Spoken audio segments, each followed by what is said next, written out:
મહાવીર મહાવીર મહાવીર મહાવીર મહાવીર મહાવીર મહાવીર મહાવીર મહાવીર મહાવીર મહાવીર મહાવીર મહાવીર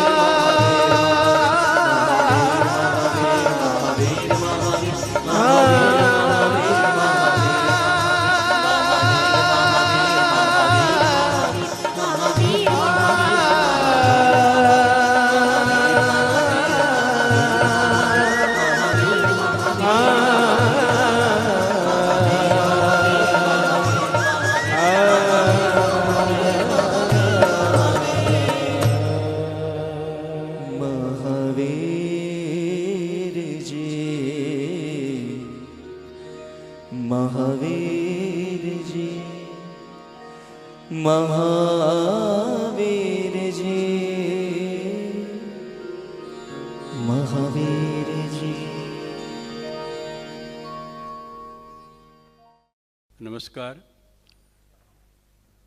આજે મહાવીર જન્મ કલ્યાણના પવિત્ર દિવસે આપ સર્વ કાલે પૂર્વ સંધ્યાએ પણ પધાર્યા હતા, આજે પણ આપ પધાર્યા છો.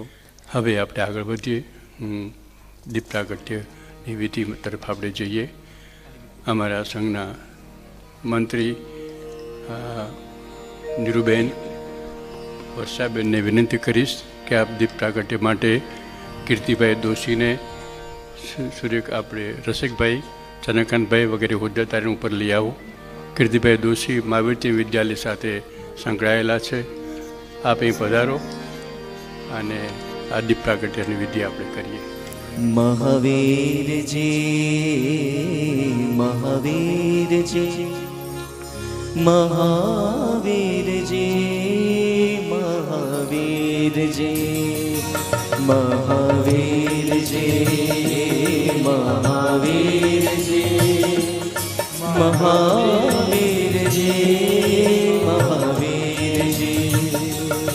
મહાવીરજી મહાવીરજી મહાવીરજી મહાવીરજી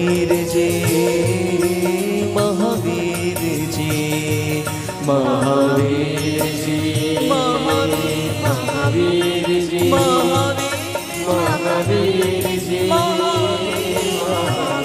મહાવીરજી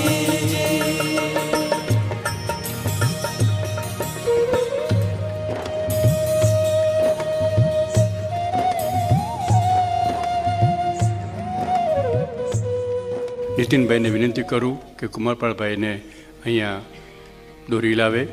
કુમારપાળભાઈ, નીતિનભાઈ પધારો પ્લીઝ. આપણે કુમારપાળભાઈને વધાવીએ. કુમારપાળભાઈ પ્લીઝ. જ્ઞાનમ શરણમ મમ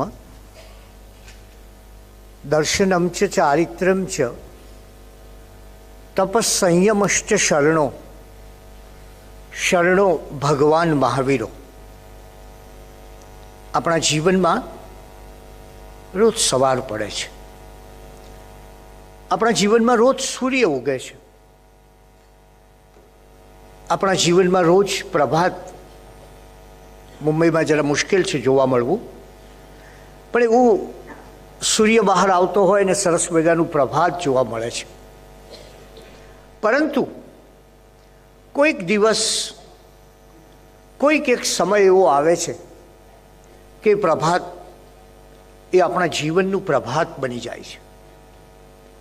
આજે મહાવીર જયંતીનો આવો એક પાવન દિવસ, અને વિચાર કરી કે કોણ હતા મહાવીર, અને એ મહાવીર જયંતીના પાવન દિવસે મહાવીર કથા કહેવાની એક તક, સુવર્ણ તક સાંપડવી તે, અને એમાં પણ આવા પ્રબુદ્ધ શ્રોતાઓ મળે ત્યારે એમ થાય કે આવો દિવસ, આવું પ્રભાત, એના માટે કોનો આભાર માનીએ? એને માટે આભાર માનીશું તીર્થંકર પરમાત્મા ભગવાન મહાવીર સ્વામીનો, કે જેમણે એમના જીવનથી શું શું આપ્યું આ જગતને. આપ કલ્પના કરો, કલિકાલ સર્વજ્ઞ હેમચંદ્રાચાર્ય મહારાજ કહે છે વિતરાગ સ્તવમાં કે હે પ્રભુ, આપ તો અદ્ભુતના ભંડાર છો. શ્રીમદ રાજચંદ્ર એમ કહે કે મને બહુ નાની વયે મહાવીર મળ્યા અને મારા જીવનનો એક આદર્શ, એક પગદંડી મને મળી ગઈ. એવા તીર્થંકર પરમાત્મા ભગવાન મહાવીર સ્વામીનો વિચાર કરીએ ત્યારે, અને એમાં વિશેષ ગંભીરપણે વિચાર કરીએ ત્યારે સૌથી પહેલી વાત એ જૈન દર્શનના કર્મવાદની આવે છે. આપણી એક માન્યતા છે કે જીવનમાં માણસ પાસે ધન ન હોય એટલે કર્મને દોષ આપે છે, પણ એવું પણ બને કે માણસ આળસુ હોય, કશું કામ ન કરતો હોય અને કર્મને દોષ આપતો હોય. જૈન દર્શન કહે છે કે આ રીતે કર્મને દોષ ન અપાય. આ તો તારી સામાજિક અવસ્થા છે. અને એટલે જ મારે આપણે એ કહેવું છે કે કર્મને દોષ આપતા પૂર્વે માણસે આખી વિચારધારાનો અભ્યાસ કરવો જોઈએ કે આ કદાચ મારી કોઈ સામાજિક અવસ્થાનું પરિણામ છે, એને કારણે કંઈ મેં ખરાબ કર્મો કર્યા છે એવું માનવાની જરૂર નથી, અથવા સારા કર્મો કર્યા છે એવું માનવાની પણ જરૂર નથી. ભગવાને એક કર્મવાદ આ જગતને એવી રીતે આપ્યો કે જેમાં એ કર્મવાદની જે વિશેષતા છે આ છે કે ભગવાને સ્વયં પોતે આ ઉપસર્ગો સામે ચાલીને સહન કર્યા અને કર્મની સત્તાને નષ્ટ કરી. અને માટે એક એવું દર્શન પરમાત્માએ આપણને આપ્યું કે જ્યાં જીવની સંપૂર્ણ સ્વસત્તા પ્રગટ થાય. મને આપણે એ કહેવું છે કે પરમાત્મા મહાવીરને તમારે માટે ભારે ગૌરવ છે, કારણ કે તમારી પાસે પુરુષાર્થ છે, તમારી પાસે કર્મ ખપાવવાની શક્તિ છે, તમારી પાસે પ્રયત્ન છે, તમારી પાસે જ્ઞાન છે, અહિંસા છે. અને ત્યારે ભગવાનના જીવનનો એક બહુ માર્મિક પ્રસંગ મેં વિચાર કર્યો છે કે જે જાણીતા પ્રસંગો છે તો આપ સૌને જાણમાં છે જ, પણ ભગવાનના જીવનનો એક બહુ માર્મિક પ્રસંગ. અને મારે આપણે આ કહેવું છે કે ઈશ્વરને માપવા માટેની આપણી ફૂટપટ્ટી હંમેશા નાની જ પડતી હોય છે. એટલે ભગવાનના જીવનના એ પ્રસંગનો જરા વિચાર કરી. હાલિક, એ જમાનામાં હાલિક એટલે હળ ચલાવનારો. એક ભગવાન ગૌતમ ગણધરની સાથે વિહાર કરતા હોય છે, અને વિહાર કરતા કરતા ચાલતા ચાલતા ભગવાન એક ખેતરમાં ખેડી રહેલા ખેડૂત પર, એ ખેતર ખેડતો હતો અને પોતાના પશુને મારતો હતો. ભગવાનનું કરુણામય દર્શન છે, અને એનાથી એ વિશેષ આ દર્શનનો મહિમા એ છે કે આ સ્યાદવાદી દર્શન છે. હું કહું છું એ જ સાચું એમ નહીં, પણ મારી વિચારધારાનો પ્રારંભ ત્યાંથી થશે કે તું કહે છે એમાં પણ કોઈક સત્યનો અંશ હોય અને એ અંશ મને મળી જાય. બીજાની દ્રષ્ટિએ, વ્યાપક દ્રષ્ટિએ જીવન જીવવાની જે રીત એ તમને અહીંયા જોવા મળે છે, સ્યાદવાદમાં જોવા મળે છે. અને માટે જ વિનોબાજીએ કહ્યું કે જૈન ધર્મની સૌથી મોટી જગતને જો ભેટ હોય તો એનો અનેકાંતવાદ છે કે એને પરિણામે વ્યક્તિ બીજાની દ્રષ્ટિથી, અને તમે બહુ સ્વાભાવિક વિચાર કરો, વ્યવહારમાં વિચાર કરો કે એકવાર માણસ જો બીજાની દ્રષ્ટિથી જગત જોતો થઈ જાય તો એના પોતાના ઘણા દુઃખો ઓછા થઈ જાય અને જગતના પણ ઘણા દુઃખો ઓછા થઈ જાય. અને ત્યારે ભગવાન ગૌતમ સ્વામીને કહે છે, પેલો હાલિક પેલા પશુઓને મારે છે, તું જરા જઈને એને સમજાવ કે આવી રીતે અબોલ પશુઓ ઉપર અત્યાચાર ન થાય. ગૌતમ સ્વામી જાય છે, અને આ ગુરુ શિષ્યની એક અદ્ભુત બેરડી છે.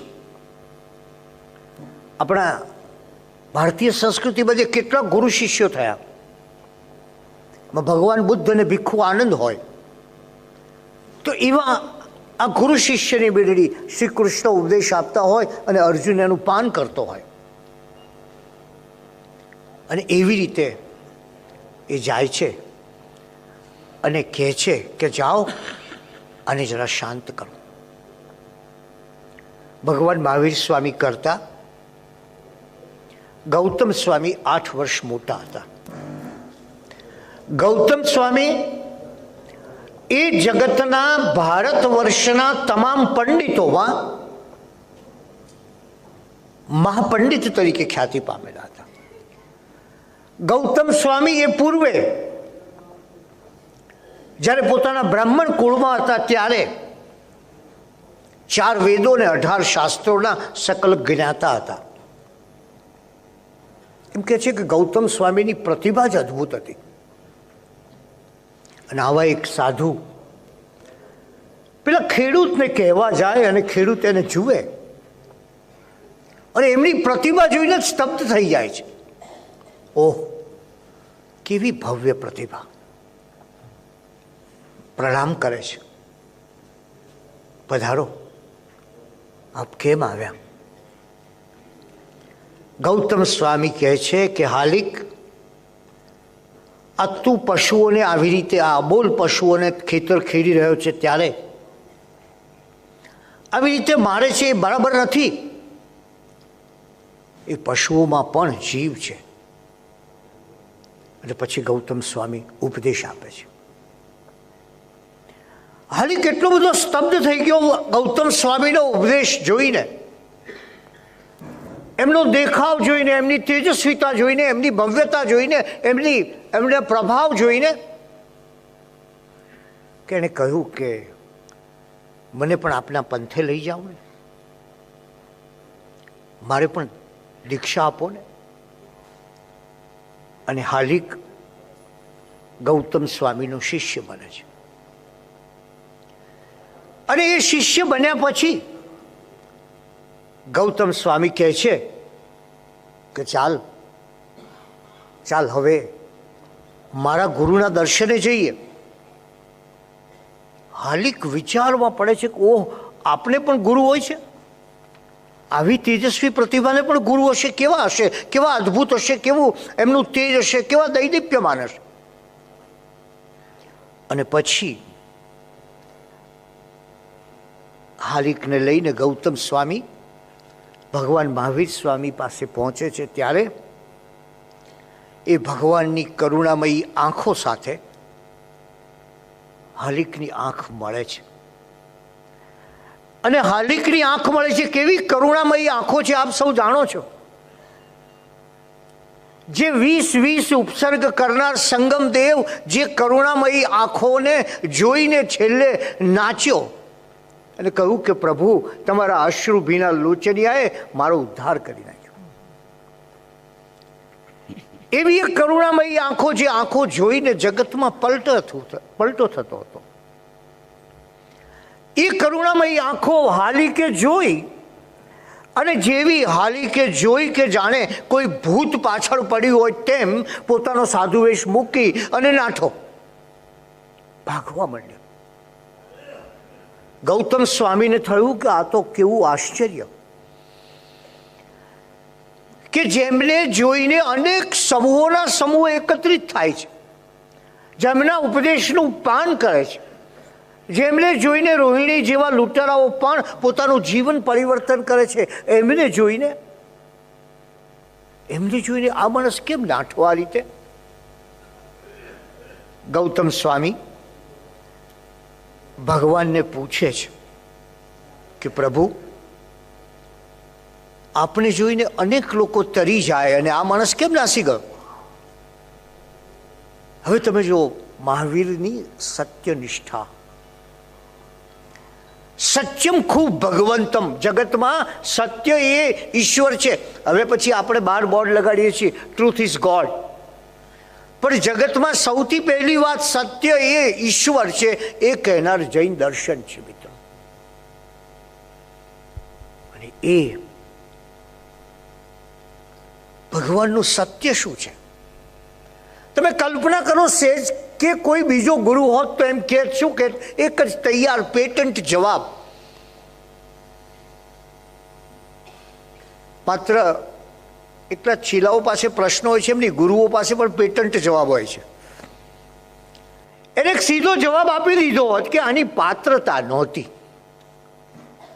અને બહુ સીધી વાત હતી. જો મહાવીર સ્વામીએ એમ કહ્યું હોત કે આની પાત્રતા નહોતી માટે ભાગી ગયો, પણ આ પ્રભુ મહાવીર છે. જગતને સત્યનું મહાન દર્શન આપનાર તીર્થંકર પરમાત્મા મહાવીર છે. આત્મધર્મ અને ભીતરની ઘટનાઓને જાણનાર પરમાત્મા ભગવાન મહાવીર છે. ભગવાન મહાવીર કહે છે કે પ્રિય ગૌતમ, જીવ માત્ર પૂર્વ કર્મને કારણે અને પૂર્વના વેર ઝેરને વશ હોય છે. અને એ રીતે એક સમય જાણે હું ત્રિપૃષ્ઠ વાસુદેવ હતો અને ત્યારે આ સિંહ હતો.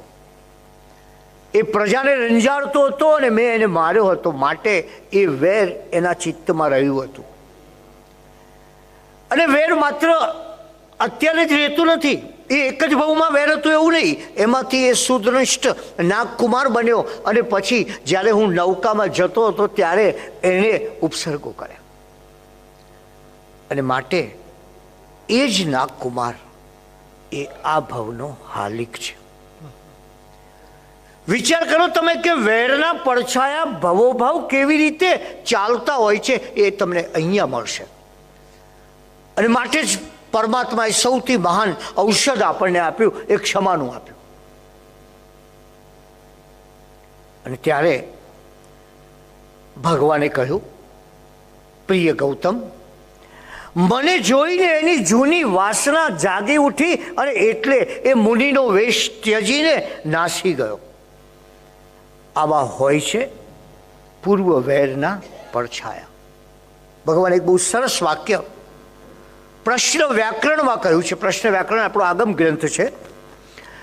લોગમ્મી સત્યમ લોગમ્મી સારભૂયમ. આ જગતનું કોઈ સાર તત્વ હોય તો એ સત્યમ, એ સત્ય છે. અને એ સત્ય ને શું કરવું જોઈએ?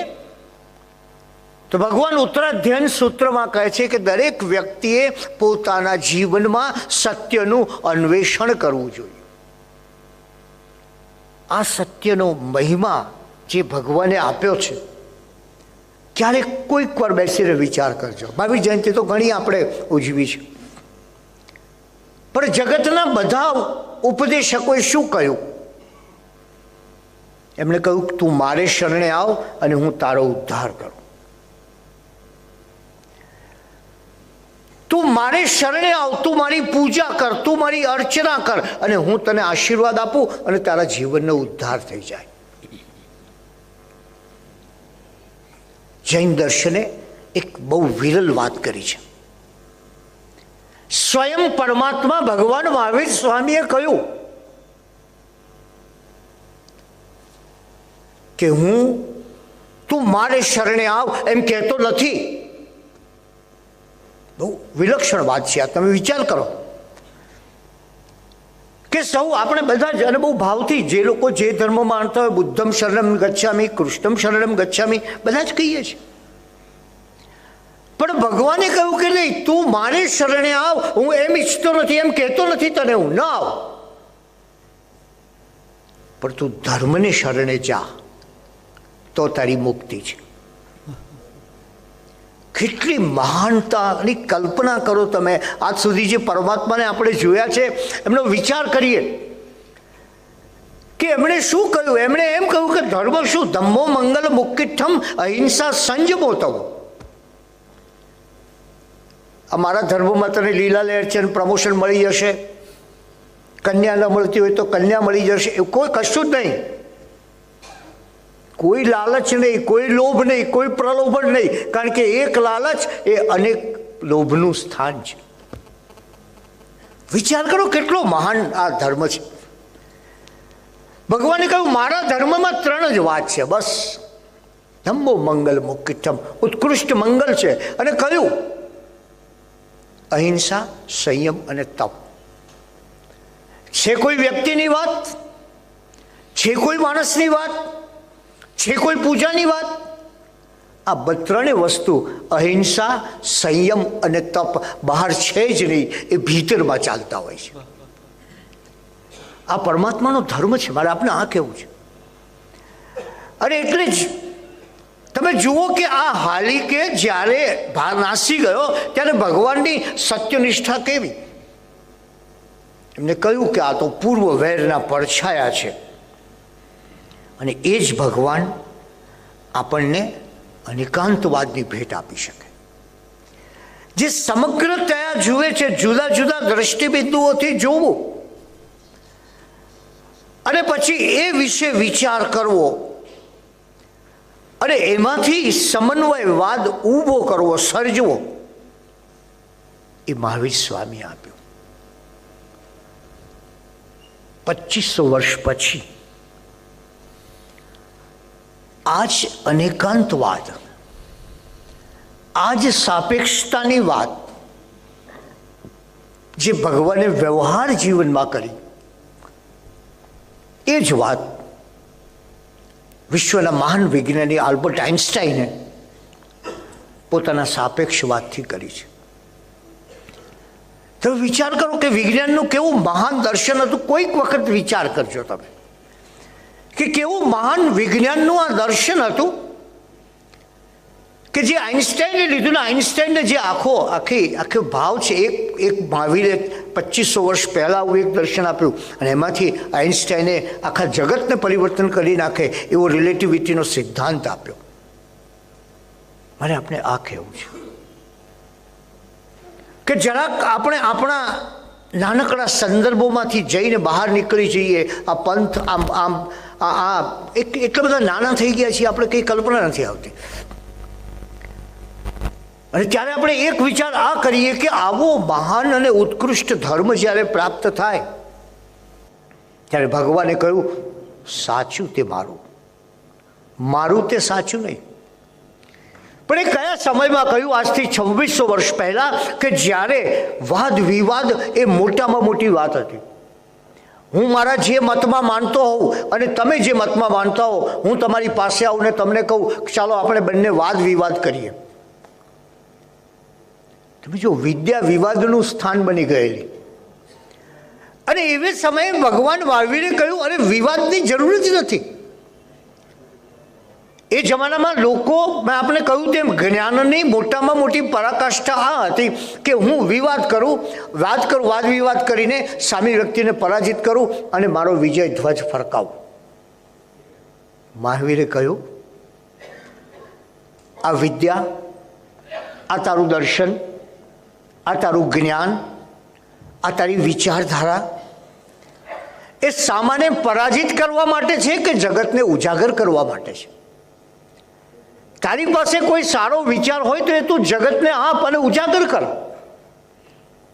અને એ ભાવનાથી ભગવાન, જે આપણે સૌ જાણીએ છીએ કે અનેકાંતવાદની જે વાત કરી અને સામી વ્યક્તિનો ભાવ, તમે બતાવો કોઈએ જગતના આખા ઇતિહાસમાં જુઓ પોતાના પરમ શિષ્યને એમ કહ્યું છે કે પ્રિય ગૌતમ જાઓ શ્રાવક આનંદની ક્ષમા માગી આવો. કેવી એક લઘુતા છે, કેવો એક વિનય છે, અને એના કરતાં કેવી એક સત્યની તાવણી છે. જેને સત્ય માટે જીવવું છે એને ખાંડાની ધારે જીવવાનું હોય છે. અને એટલે ભગવાને જ્યારે વાત કરી ત્યારે ગૌતમને એમ થયું પ્રભુ આ કેવો મહાન ધર્મ. મેં આપણે કહ્યું ને, કોઈ બીજી વાત જ નથી, બસ ગુણોની વૃદ્ધિ, અંતરની સમૃદ્ધિ, અંદરનો વ્યાપ, ભીતરની ભવ્યતા, અને તમને મહાવીર મળ્યા છે. અને બહાર ખોજવાની જરૂર નથી. અને ત્યારે એ જમાનામાં કેટલાક પ્રપંચી માણસો ભયાનક પ્રપંચો કરતા હતા. અને એ લોકોની નબળાઈનો, લોકોની નિર્બળતાનો, લોકોની મુશ્કેલીઓનો ઉપયોગ કરતા હતા. એવો એક માણસ હતો અચ્છંદક. આ અચ્છંદક એ દિવસે દોરા ધાગા કરે, મંત્ર તંત્ર કરે અને રાત્રે વ્યસનો કરે. આખું ગામ એની પાછળ ઘેલું બની ગયેલું, કારણ કે લોકો બધા આ માન્યતામાં રસ ધરાવતા હતા. અને એને પરિણામે આ અચ્છંદકનું કામ બહુ જ ચાલવા માંડ્યું. મેં તમને કહ્યું છે કે માણસ જેટલો નિર્બળ એટલો એ નિયતિવાદી વધારે થઈ જશે. એમ અચ્છંદક એ લોકોમાં તોડા કરે, ધાગા કરે, મંત્ર તંત્ર આવું બધું કરીને લોકોને કહે કે તમને આ પ્રાપ્તિ થશે. અને જે માણસ દુઃખી હોય, ઘણીવાર એક મારો કિસ્સો કહું છું કે હું એકવાર લેસ્ટરથી પાછો આવતો હતો. મારી બાજુમાં એક ભાઈ હતા, પ્રણામ કરે એમને, મેં પ્રણામ કર્યા. બંને ગુજરાતી જેવા હતા. પછી મેં પૂછ્યું કે આપ શું વ્યવસાય કરો છો? મને કે હું જ્યોતિષનું કામ કરું છું. મને કે તમે શું કરો છો? હું ભણાવું છું વિદ્યાર્થીઓને. તો મને કે આપનું નામ શું?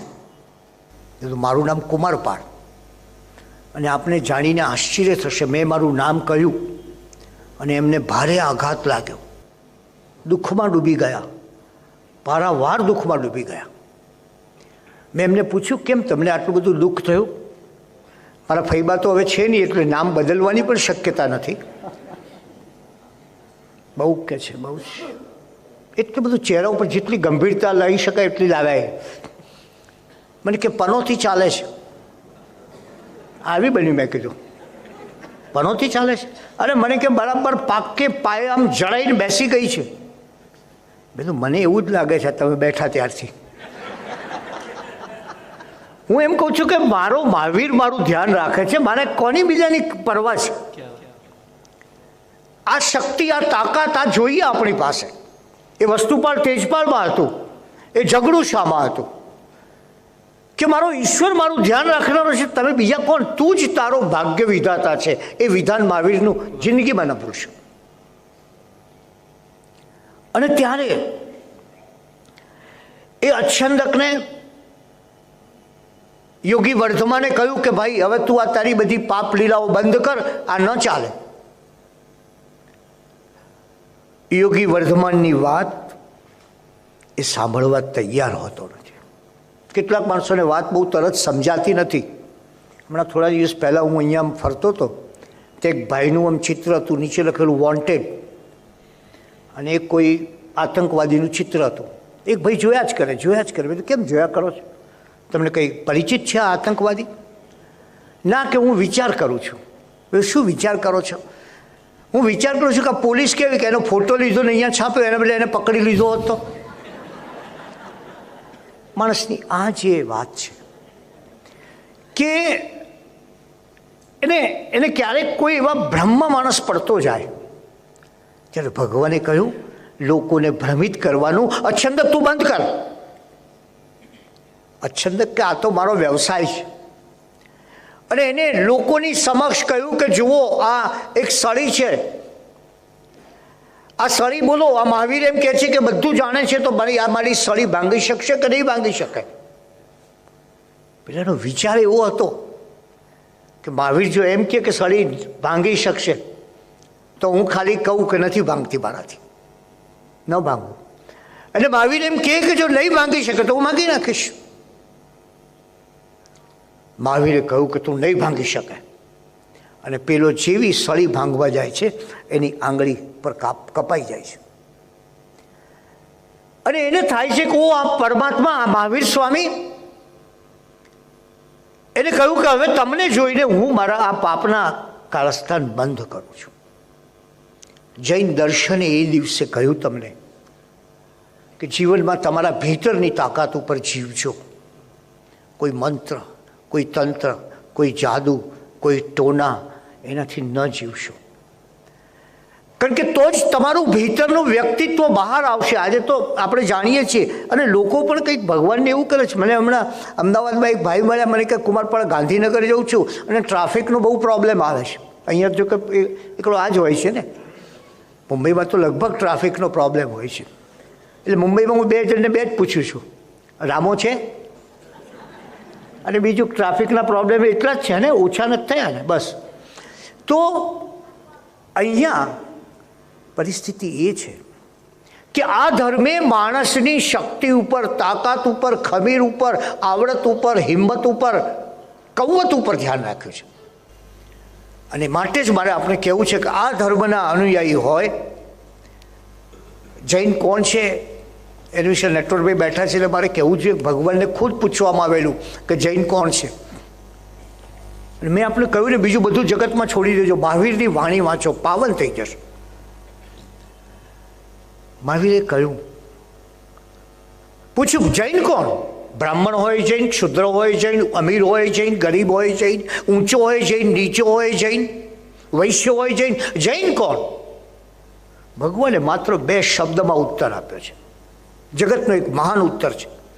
ભગવાને કહ્યું, વિશુદ્ધ ચેતાહા, જેનું ચિત્ત શુદ્ધ છે તે જૈન, અને જેનું ચિત્ત શુદ્ધ નથી, અશુદ્ધ છે તે અજૈન.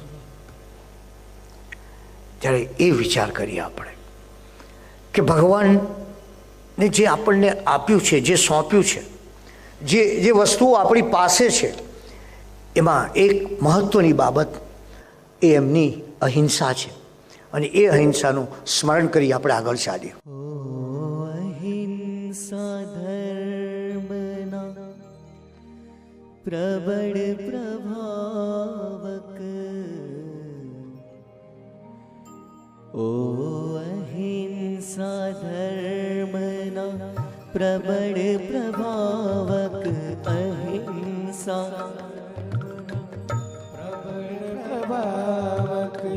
અહિંસા ધર્મના પ્રબળ પ્રભાવક, અહિંસા ધર્મના પ્રબળ પ્રભાવક. તવ સ્પર્શે નિર્વિષ થયા રે કઈ કોટી કોટી વિષધર, ઓ અહિંસા ધર્મના પ્રબળ પ્રભાવક, અહિંસા ધર્મના પ્રબળ પ્રભાવક.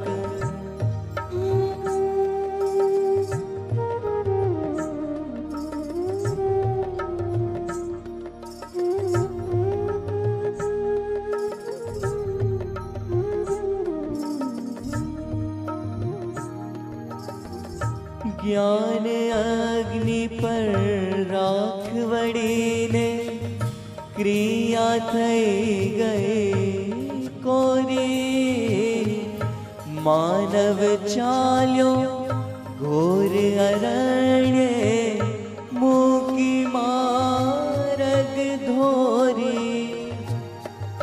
પૂર્વ દિશાએ પ્રગટ્યો તું તો,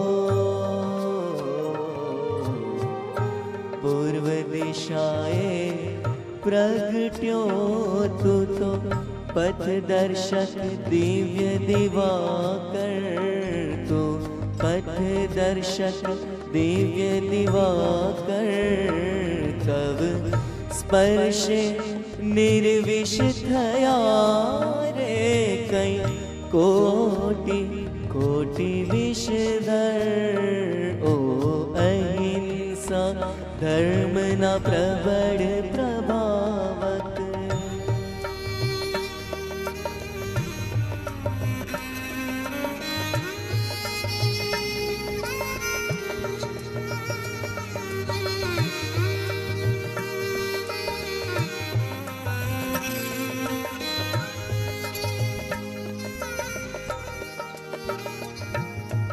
આંતર શત્રુ હણી હણીને આત્મશક્તિ અવધારી,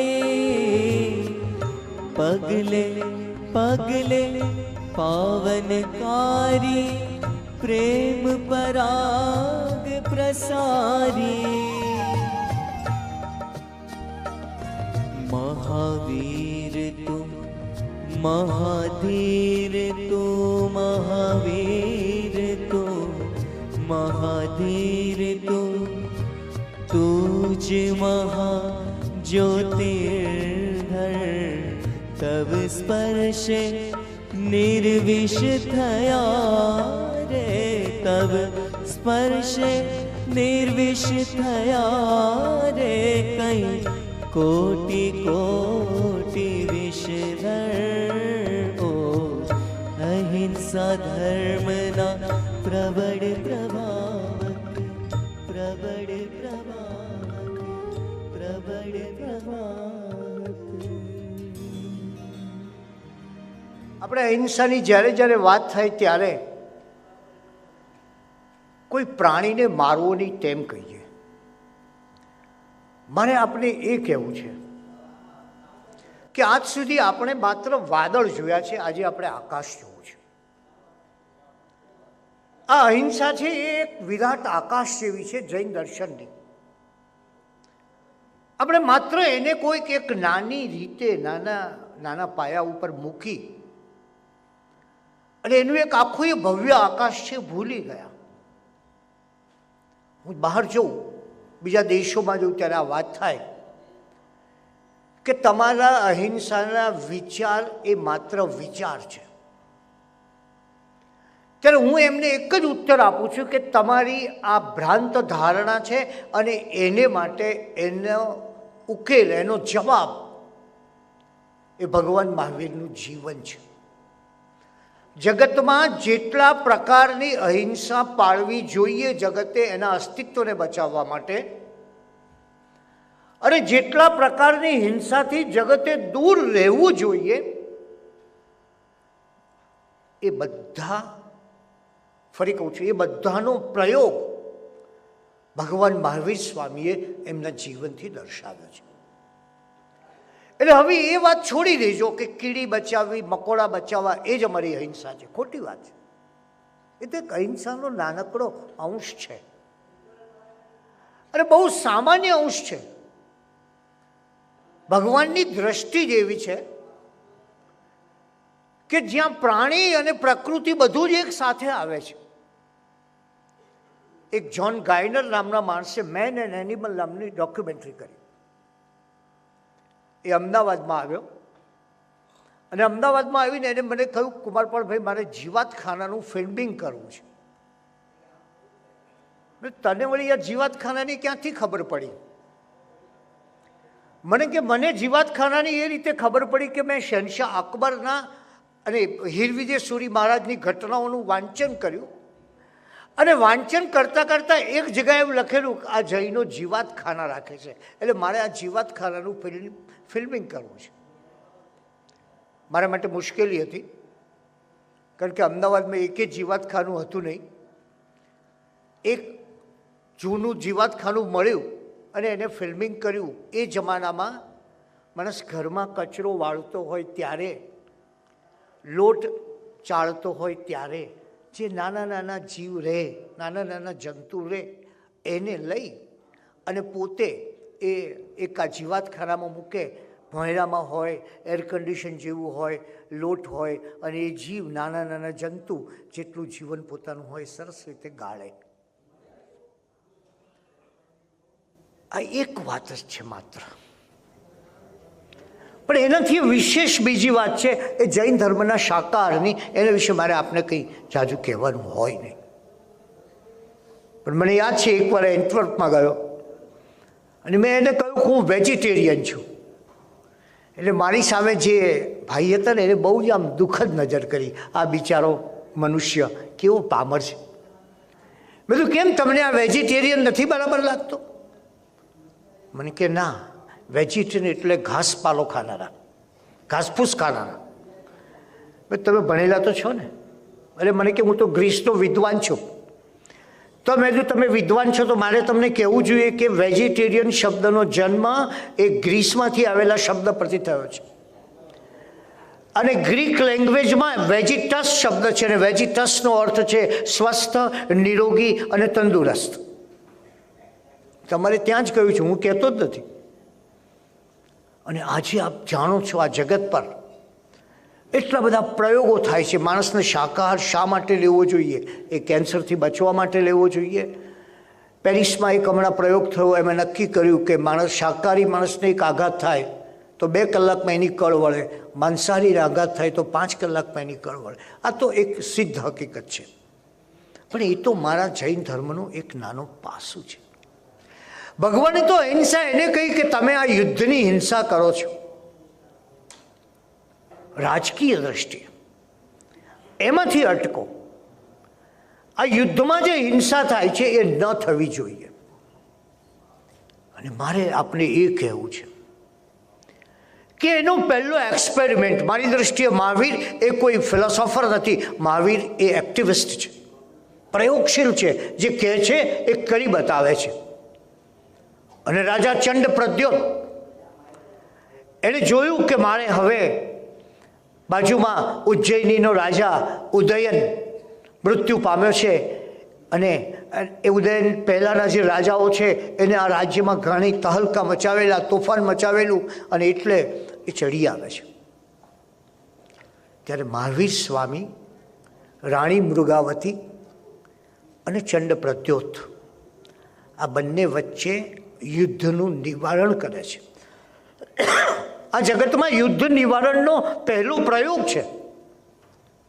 મારે આપણે એ કહેવું છે કે તમે કઈ રીતે કહી શકો કે જૈનોની અહિંસા એટલે માત્ર આ નાના જીવો પ્રત્યેની જ અહિંસા છે?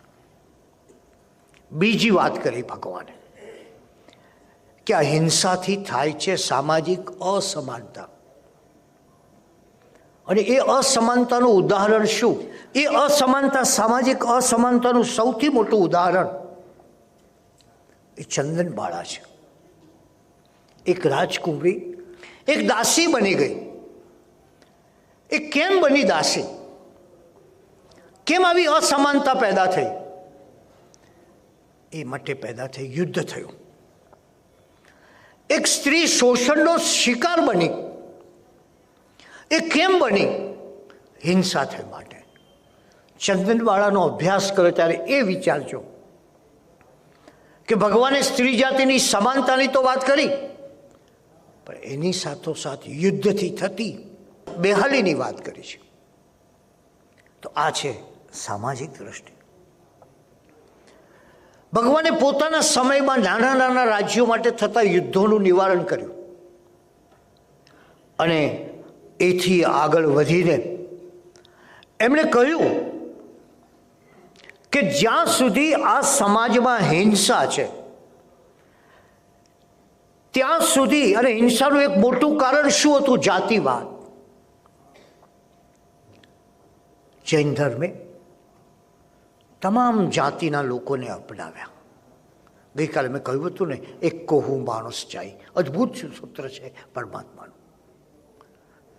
પછી રવિન્દ્રનાથ ટાગોરે થોડા વખત પહેલાં કહ્યું યુનિવર્સલ મેન કહ્યું.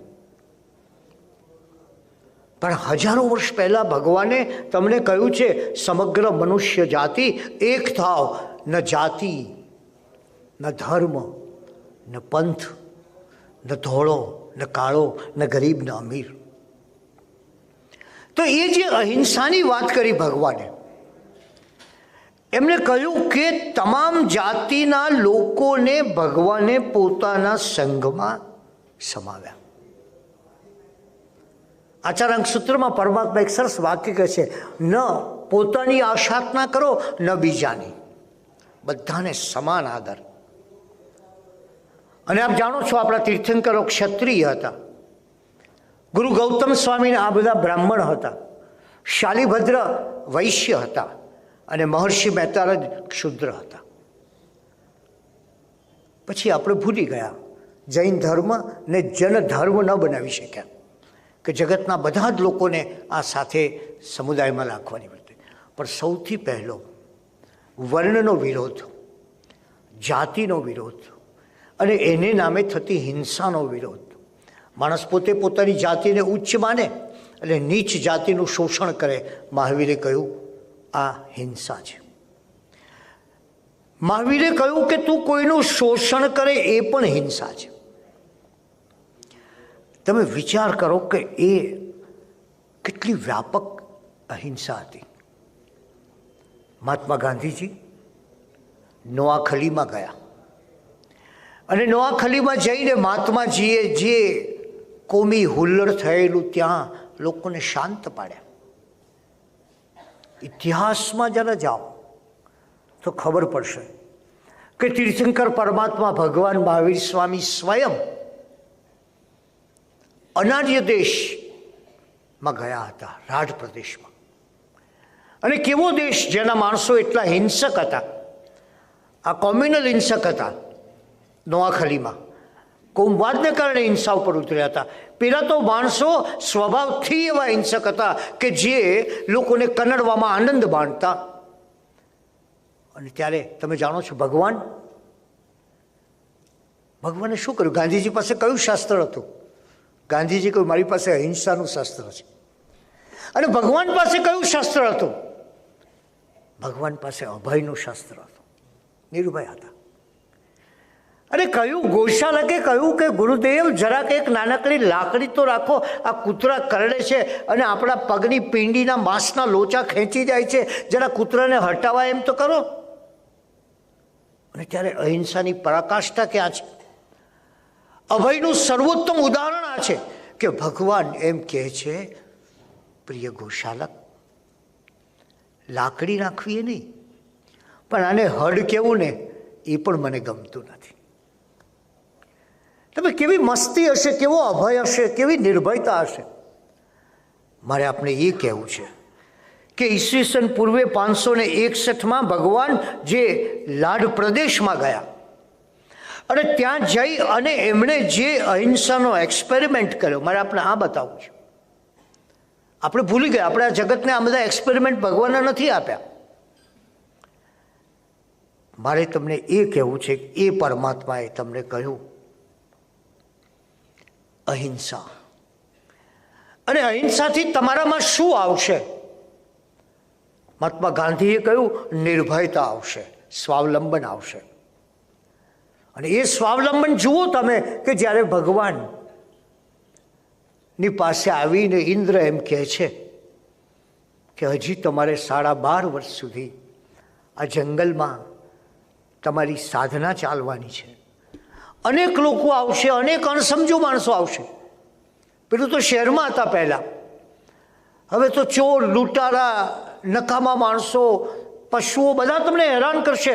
એક કામ કરીએ પ્રભુ, એક કામ કરીએ, તમે સાધના કરો અને હું તમારી ચોકી કરું.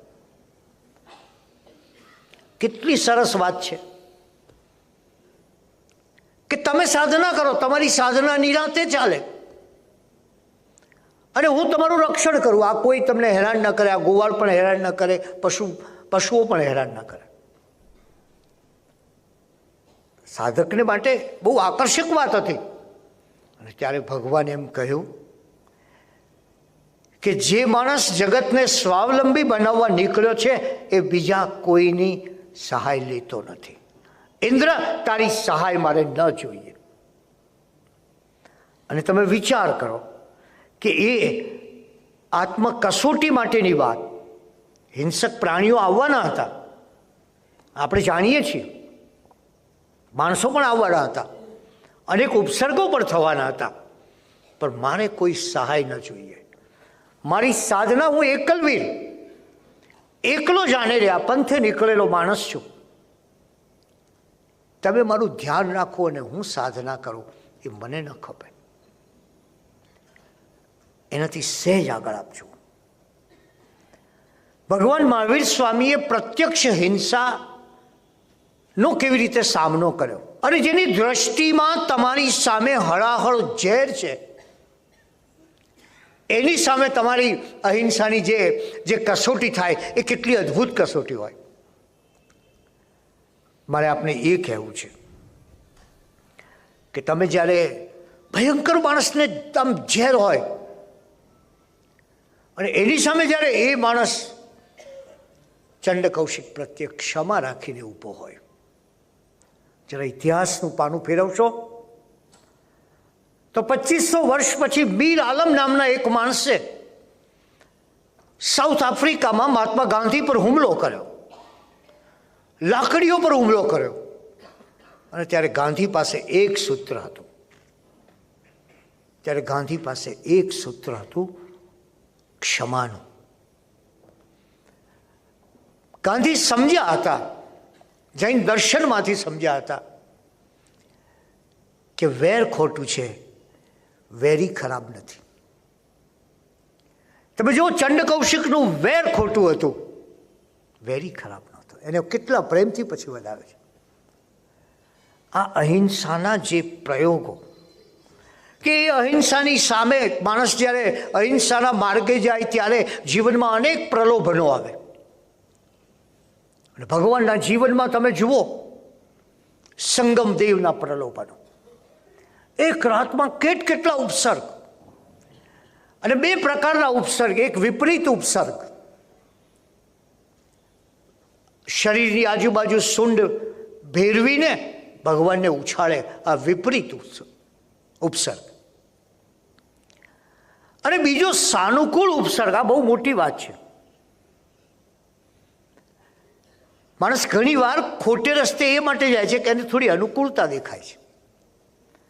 તો સાનુકૂળ ઉપસર્ગ, અરે પત્ની આવીને કહ્યું કે તમે છોડી ગયા ને મારી કઈ દશા થઈ. યશોદાના વેશમાં એ સંગમ આવે છે. અને એનાથી વધારે પુત્રી આવીને કહે છે કે પિતાજી તમે ચાલ્યા ગયા, આ વનવાસમાં ગયા, અને મારું તો જીવન ધૂળ થઈ ગયું. ગમે તેવો પુરુષ હોય, ગમે તેવો માણસ હોય, પોતાની પુત્રીની આંખના આંસુ જુએ એટલે શું થાય? પણ સૌરાષ્ટ્રમાં કહે છે કે મૂછ ઉપર લીંબુ લટકતા હોય, પણ દીકરીની વાત આવે તો માથું નમાવી દે. તો એ દીકરીનું સ્વરૂપ લે છે, અને આ બધું કહે છે સાનુકૂળ ઉપસર્ગ. એકલા પ્રલોભનો છે. તમે વિચાર કરો, સુંદરીઓના પ્રલોભન, પત્ની, પુત્રી, અને છતાં એની સામે અડગ. મારે આપને એ કહેવું છે કે આ પરમાત્મા એ પહેલી વાર એમનો પરમ ભક્ત પુંડરીક, એને વૈશાલી પર હુમલો કર્યો, અને ત્યારે ભગવાને એનું પોતાનો પરમ ભક્ત હોવા છતાં સહેજે સમર્થન ના કર્યું, અને કહ્યું પુંડરીક તું નર્કનો અધિકારી બનીશ. આ શક્તિ છે. અને એટલે ભગવાન એને સમજાવે છે કે તું આ યુદ્ધના માર્ગેથી પાછો વળ, આ બરાબર નથી. મારે આપને એટલું જ કહેવું છે કે આજ પછી કોઈને એવું ન કહેશો કે જૈન ધર્મે અહિંસાનો વિચાર આપ્યો છે. સૌને એમ કહેજો કે વિચાર, પ્રયોગ, આચરણ જૈન ધર્મે આપ્યા છે અહિંસા. કારણ કે એની પાસે એને તમને જૈન અહિંસાનું શિક્ષણ પણ આપ્યું છે. જૈન દર્શને તમને અહિંસાનું પ્રશિક્ષણ પણ આપ્યું છે. અને એટલે જ ભગવાન મહાવીર માત્ર અહિંસાના વ્યાખ્યાકાર થવું એક વાત છે. ભગવાન મહાવીર માત્ર અહિંસાના વ્યાખ્યાકાર નહોતા, પ્રયોગવીર હતા. ભગવાન મહાવીર માત્ર પ્રાણીઓની હિંસા સુધી જ એમનું દર્શન નથી, એમનું રાજકીય હિંસા, ધાર્મિક હિંસા, આર્થિક હિંસા, પરિગ્રહથી થતી હિંસા, પ્રલોભનથી થતી હિંસા, આ બધી હિંસા એમને જોઈ છે. અને એ બધી જ હિંસા પોતાના જીવનથી બતાવ્યું જગતને, આ હિંસાનો તમે આ રીતે સામનો કરો. અને એટલે જ આ પરમાત્મા પર દ્રષ્ટિ કરીએ ત્યારે લાગે, મેં આપને કહેલું કે ઋષભદેવ ભગવાને આ જગતને, આપ સૌ જાણો છો, 80 મસી અને કૃષિ આપ્યા, માણસને શસ્ત્ર આપ્યા, કલમ આપી, અને ખેતી આપી, અને માણસને માણસ બનાવ્યો. પણ મહાવીર સ્વામીએ, ઋષભદેવે પણ અદ્ભુત કામ કર્યું છે. આ જગતને ત્યાગની પહેલી ઓળખ ઋષભદેવ ભગવાને આપી, અને મહાવીર સ્વામીએ એ માણસમાં પ્રબળ માણસાઈ મૂકી. અને 12.5 વર્ષનો એમનો સાધના કાળ, એ સાધના કાળ જોઈએ ત્યારે એમ લાગે કે કેટલું પદે પદે એમને અભયની સાધના છે. મસ્તી. વ્યક્તિ જ્યારે આજે આપણે જાણીએ છીએ માણસ સૌથી વધારે ભયભીત છે, અને એને કેટલાક ભય પોતાના જીવનમાં હોય, કેટલાક કાલ્પનિક હોય, કેટલાક ગઈકાલના હોય. આમ સતત ભયથી લિપ્ત એવો માણસ જ્યારે પરમાત્મા મહાવીર પાસે જાય ત્યારે વિચાર કરે, આ કેવો મહાન અભય, કેવી સ્વતંત્રતા, કેવું સ્વાવલંબન, ભગવાનની કેવી કલ્પના છે કે મારા ધર્મના અનુયાયીઓ કેવા અભયવાળા હશે, કેવા સ્વતંત્ર હશે, કેવા સ્વાવલંબી હશે, કેવા અહિંસક હશે. અને એટલે જ એ પરમાત્માના જ્યારે વિચાર કરીએ ત્યારે આપણને થાય કે મહાવીર તારો મહિમા તો ખૂબ ન્યારો છે. એને ગાતા નાવે યારો,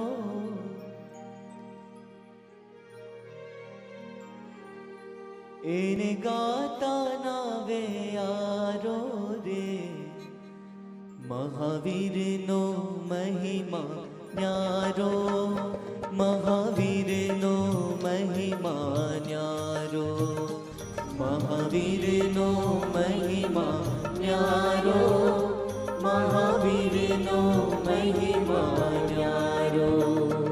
એને ગાતા નાવે યારો, એને ગાતા નાવે યારો રે, મહાવીરનો મહિમા ન્યારો, મહાવીરનો મહિમા ન્યારો, મહાવીરનો મહિમા ન્યારો, મહાવીરનો મહિમા ન્યારો.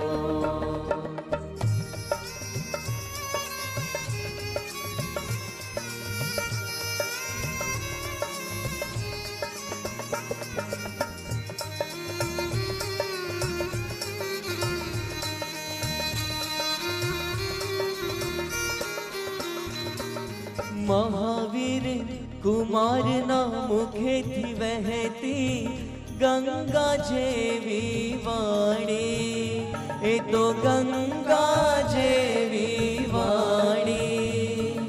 પ્રેમ ભરેલા વચનો કરતા પથ્થરને પણ પાણી, એ તો પથ્થરને પણ પાણી.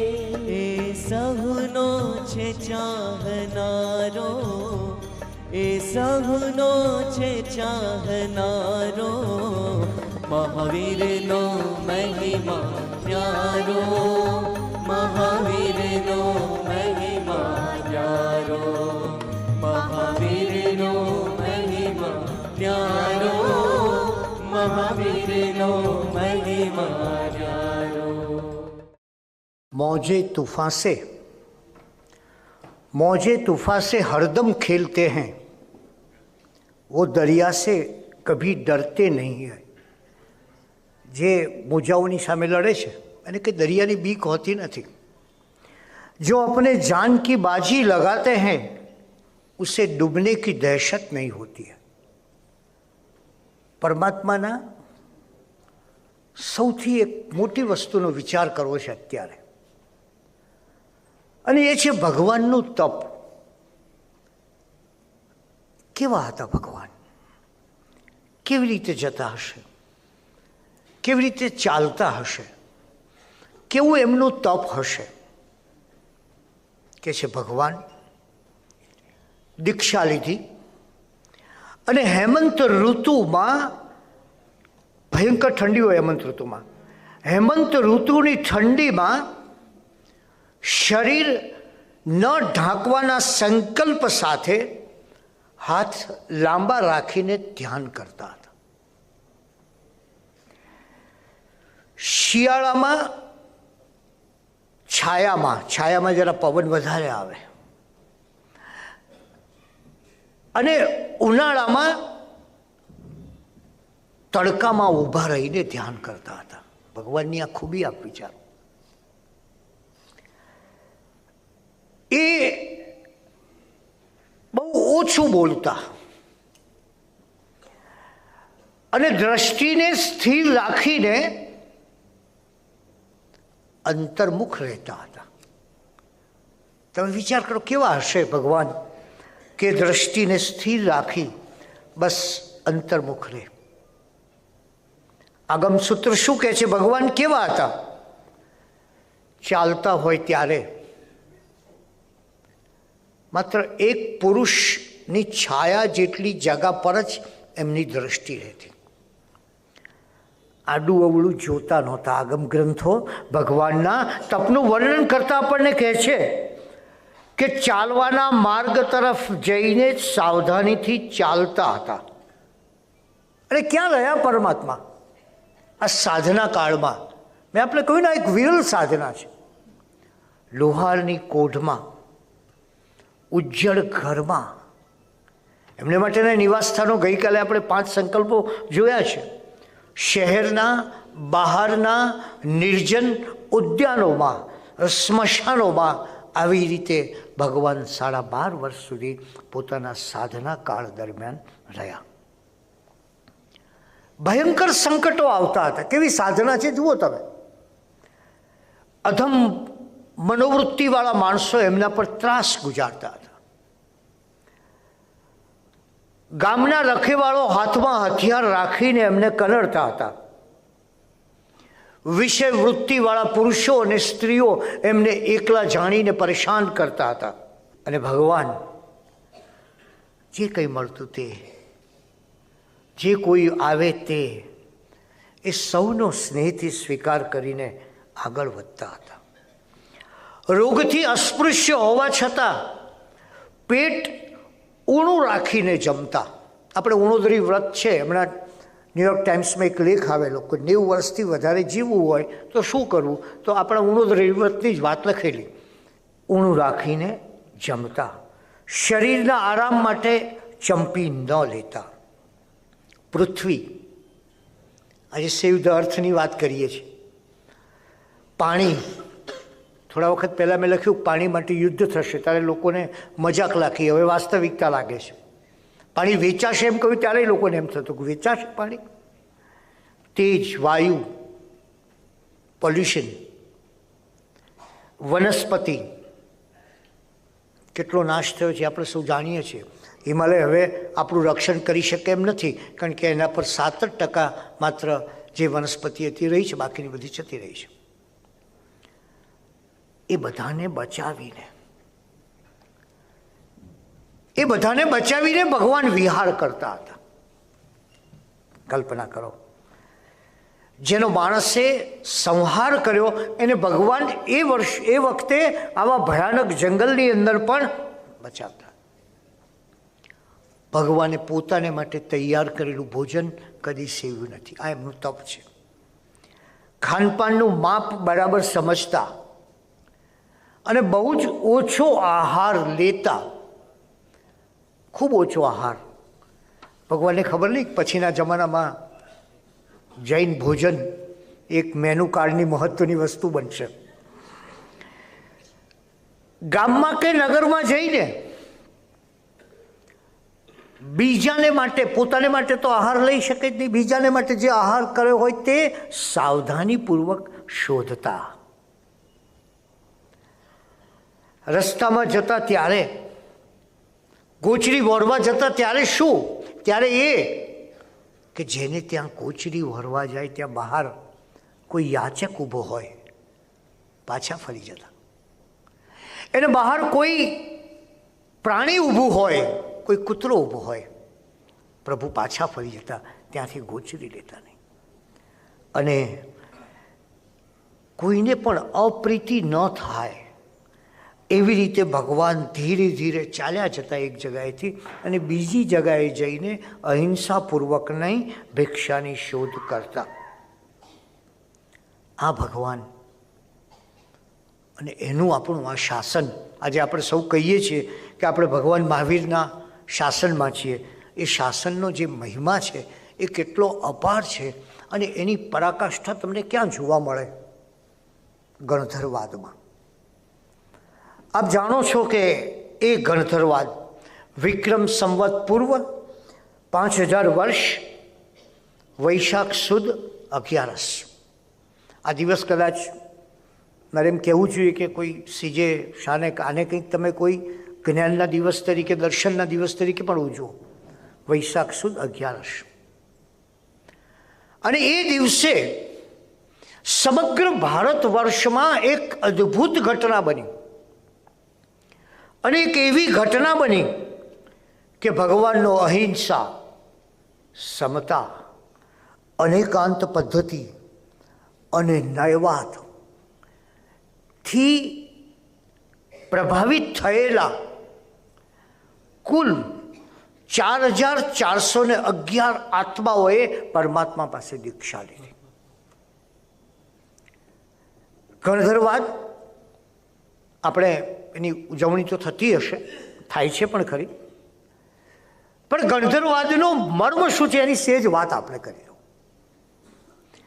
કે દુનિયાના બધા વાદોની અંદર ગણધરવાદ એટલે આપ સૌ જાણો છો 11 મહાપંડિતો સાથે ભગવાન મહાવીરે કરેલો વાર્તાલાપ, જેમાં ગૌતમ સ્વામી હતા, ઇન્દ્રભૂતિ ગૌતમ, અગ્નિભૂતિ ગૌતમ, અને આ બધા પોતપોતાના ભગવાન પાસે આવ્યા, ભગવાનને હરાવવા માટે આવ્યા, વાદમાં પરાજિત કરવા માટે આવ્યા, અને ભગવાને એમના મનમાં રહેલી શંકા શોધી અને એનો ઉત્તર આપ્યો. એ ગણધરવાદ. આની વિશેષતા શું છે? દુનિયામાં ઘણી ફિલોસોફી થઈ, પણ તમને કોઈ પૂછે કે ભાઈ આ ગણધરવાદની ફિલોસોફીનું મહત્વ શું, અથવા એની ગહનતા શું, અથવા એની વિશેષતા શું, તો સૌથી પહેલી વાત એ છે કે સામાન્ય રીતે ગુરુ અને શિષ્ય હોય, શિષ્ય પ્રશ્ન કરે અને શિષ્યની જિજ્ઞાસા ગુરુ તૃપ્ત કરે. આ ગણધરવાદમાં સામેના લોકોની જે જિજ્ઞાસા છે એ પણ ભગવાન જાણે છે. એટલે કહે છે કે તને શંકા છે ને જીવ છે કે નહીં, કહે છે કે તને શંકા છે ને મોક્ષ છે કે નહીં, અને પછી મોક્ષ છે એની વાત કરે છે.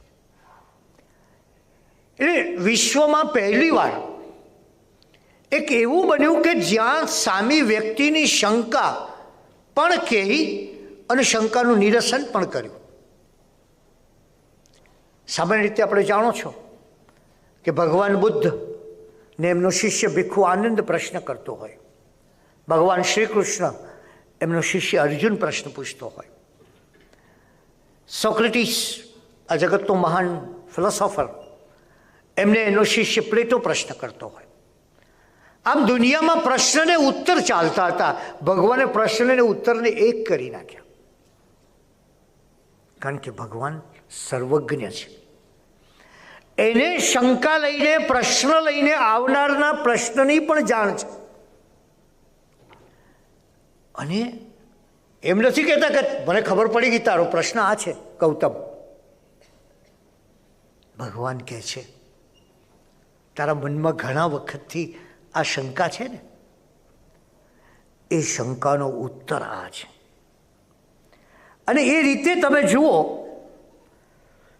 તો એ ઉત્તર આપવામાં પણ ભગવાનનો, એટલે પેલી વાદ વિવાદની આખી પદ્ધતિ જતી રહી, પ્રશ્ન ઉત્તરની પદ્ધતિ પણ નીકળી ગઈ અને સમન્વયની પદ્ધતિ ઊભી થઈ. પ્રશ્ન પણ કહે અને ઉત્તર પણ આપે. અને એટલે આ આલેખન, ગણધરવાદનું આલેખન જે જૈન ધર્મનું હાર્દ છે, અને ગણધરવાદનું આલેખન એ પ્રકારનું છે કે ભગવાનની આમાં તર્કબદ્ધતા અને સર્વજ્ઞતા આ બંનેનો મેળ છે. ભગવાન જે ઉત્તર આપે છે ને બધા બહુ તાર્કિક રીતે ઉત્તર આપે છે, અને એ ઉત્તર આપવાની સાથોસાથ સામાન્ય રીતે શું થાય કે એક માણસ પ્રશ્ન કરે એટલે એમ કે હું આ મતને માનું છું, એટલે એનો ઉત્તર આપનાર કે તારો આ મત ખોટો છે. એને આપણે આપ જાણો છો સૌ ખંડન મંડનની પ્રક્રિયા કહીએ છીએ કે હું પહેલાં ખંડન કરું કે આ ન ચાલે ને પછી મારી વાતનું મંડન કરું. ભગવાન કહે છે જ્ઞાનમાં ખંડન મંડનની જરૂર નથી. જ્ઞાન તો પામવાની વાત છે, એમાં કોઈ એકબીજાની સાથેની સ્પર્ધાની વાત નથી. અને તમે જુઓ કે એક આખો નવી વાત આ જગતને ગણધરવાદે આપી અને એને કહ્યું કે સામાના મતનું ખંડન અને પોતાના મતનું સ્થાપન એવું કશું કરવાની જરૂર નથી, સત્યનું શોધન કરવાની જરૂર છે. અને એટલે જ આ વિશિષ્ટ સમન્વયાત્મક દ્રષ્ટિ તત્વજ્ઞાનના ક્ષેત્રમાં બહુ મોટી વાત છે કે વિશિષ્ટ સમન્વયાત્મક દ્રષ્ટિથી ભગવાને જવાબ આપ્યો છે. બીજી વાત, આ 11 મહાપંડિતો, એ વર્ષના ભારત વર્ષના મહાન પ્રકાંડ પંડિતો, શાસ્ત્રોના જ્ઞાતા, વેદના જ્ઞાતા, એવા પંડિતો, એમને ભગવાને જે ઉત્તર આપ્યો છે એ એમની ભાષામાં આપ્યો છે. મહાવીરની સર્વજ્ઞતાની મહિમા તો અહીંયા છે. આ બધા પંડિતોએ જીવનભર શેનો અભ્યાસ કર્યો છે? વેદનો અભ્યાસ કર્યો છે. ભગવાન એને વેદનું જ પ્રમાણ આપીને વાત કરે છે કે વેદમાં આમ છે પણ એનો અર્થ આ થાય, એટલું તારે સમજવું જોઈએ. પોતાનું કોઈ શાસ્ત્ર નહીં, પેલો જન્મથી ભણ્યો છે એ જ શાસ્ત્ર, પણ એના અર્થનું પરિવર્તન, એક જુદો અર્થ અને જ્ઞાનનો ઉઘાડ. આ સ્થિતિ, આ પ્રકારની પરિસ્થિતિ, આ પ્રકારનું સમન્વયાત્મક, જૈન ધર્મ અનેકાંતમાં માને, સ્યાદવાદમાં માને તો ખંડન બંડન તો ક્યાંથી કરે? એ તો જ્ઞાનનું સમન્વય કરવા નીકળ્યો છે. આવો તમારી પાસે પણ જે જ્ઞાન છે એને લક્ષ્યમાં રાખીને ભગવાન ઉપનિષદ અને એ બધી વસ્તુઓને લક્ષ્યમાં રાખીને એને ઉત્તર આપે છે. મેં આપને કહ્યું ને કે ભગવાને કહ્યું યજ્ઞ કરો, આહુતિ આપો. આ તો જીવનભર યજ્ઞથી જ સમજેલા હતા બધા. મહાન પ્રકાંડ બ્રાહ્મણ પંડિતો હતા, આ દેશની પરંપરાવાળા. પણ યજ્ઞમાં પશુ નહીં, યજ્ઞમાં અનાજ નહીં, યજ્ઞમાં તમારી દુષ્ટ વૃત્તિઓને હોમી દો. વાત એ જ લીધી, યજ્ઞની જ લીધી એમને. યજ્ઞનો કોઈ વિરોધ નથી કર્યો, પણ એક અર્થનું એવું પરિવર્તન આપી દે કે આખી વાત બદલાઈ જાય અને પેલાને વિરોધ કરવાનો સવાલ જ ન જાગે. આવી એક વિરલ સમન્વયાત્મક દ્રષ્ટિ, અને એ દ્રષ્ટિથી જ આપણે સૌ જાણીએ છીએ કે જૈન દર્શનમાં જે મહિમા આપણે ક્ષમાનો કરે છે એ અદ્ભુત મહિમા છે. આજે આપ કદાચ કોઈ સ્ટોર્સમાં જાઓ અંગ્રેજી પુસ્તકોના, તો આજે ખ્રિસ્તી ધર્મે બહુ જ ક્ષમા ઉપર ઘણા પુસ્તકો બહાર પડે છે. 5 step to forgiveness, importance of forgiveness. આ ક્ષમા ઉપર એને પુષ્કળ વાતો કરી છે. મારી પાસે એક બેન જૈન ધર્મ અને ખ્રિસ્તી ધર્મની ક્ષમાની વિભાવના ઉપર થીસીસ કરે છે. મને આપણે એ કહેવું છે કે આ ક્ષમાને કેમ આપણે બતાવી નહીં લોકોને? તમારી ક્ષમા એ તો એક અજોડ ને અદ્ભુત ક્ષમા છે. તમારી ક્ષમા એ તો માણસના જીવનના વેર ઝેર કાઢી નાખનારી ક્ષમા છે. અને તમારી ક્ષમા એ વીરની ક્ષમા છે.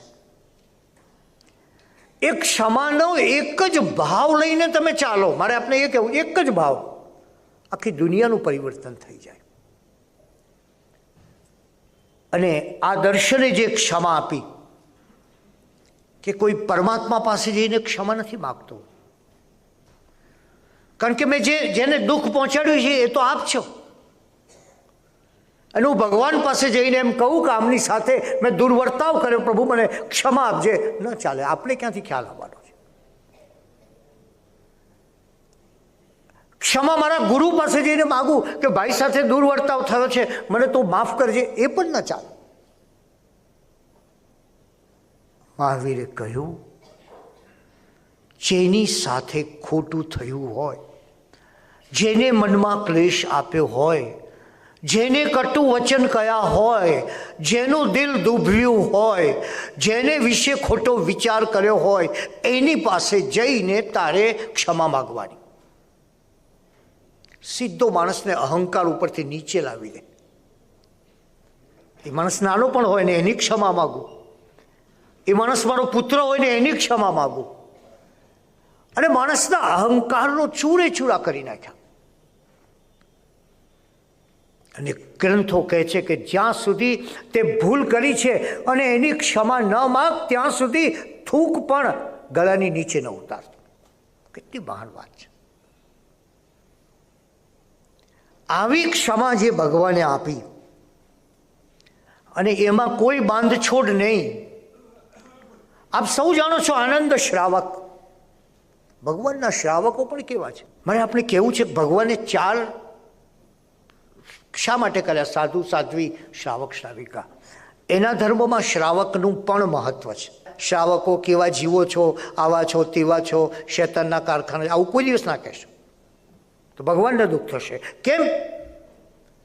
કારણ કે ભગવાને સ્વયં પોતે સાધુઓની સભામાં 19મા ચાતુર્માસ વખતે પોતાના સાધુઓને કહ્યું, મારે આજે તમને એક વાત કરવી છે. ભગવાને કહ્યું કે મારે તમને એક વાત કરવી છે ને એ એક એવા શ્રાવકની વાત કરવી છે કે જે શ્રાવકની જે શક્તિ છે એની આગળ સાધુઓ તમારી પાસે પણ એ શક્તિ નથી. જૈન સાધુતા એક અદ્ભુત વસ્તુ છે, પણ જૈન શ્રાવક એ પણ એક સમર્થ વસ્તુ છે. મારે આપણે આ કહેવું છે, એને હીન ના માનો. તમે બધા વાણી એમ કોઈ કહે તો ઊભા થઈ જજો સાહેબ, સાહેબ હું શ્રાવક છું, પરમાત્માએ મને એના સંઘમાં રાખેલો શ્રાવક છે. અને ત્યારે એ કામદેવ શ્રાવકની ભગવાન પૃષ્ઠ ચંપાના ચાતુર્માસ સમયે પ્રશંસા કરે છે અને સાધુઓને કહે છે, રજોહરણ તમે રાખો છો, બધું રાખો છો, પણ આ મારો કામદેવ શ્રાવક, એનો સંયમ એ તો અદ્ભુત સંયમ છે. એનો અભય એક અદ્ભુત અભય છે. એના ઉપર ગમે તેટલા આપત્તિઓ મૂકવામાં આવી છતાં એ ધર્મમાંથી દ્રઢ રહ્યો છે. દેવોએ કહ્યું, કામદેવ તને અમે ડૂબાડીને મારી નાખીશું. કામદેવે કહ્યું, જે કરવું એ કરો, પણ હું મારો આ ધર્મ નહીં છોડું. કારણ ભગવાને કહ્યું, દિવેવ ધમ્મમ, ધર્મ એ તો દીપક છે, એક એવો પ્રકાશ છે જે નિરંતર બળ્યા કરે છે.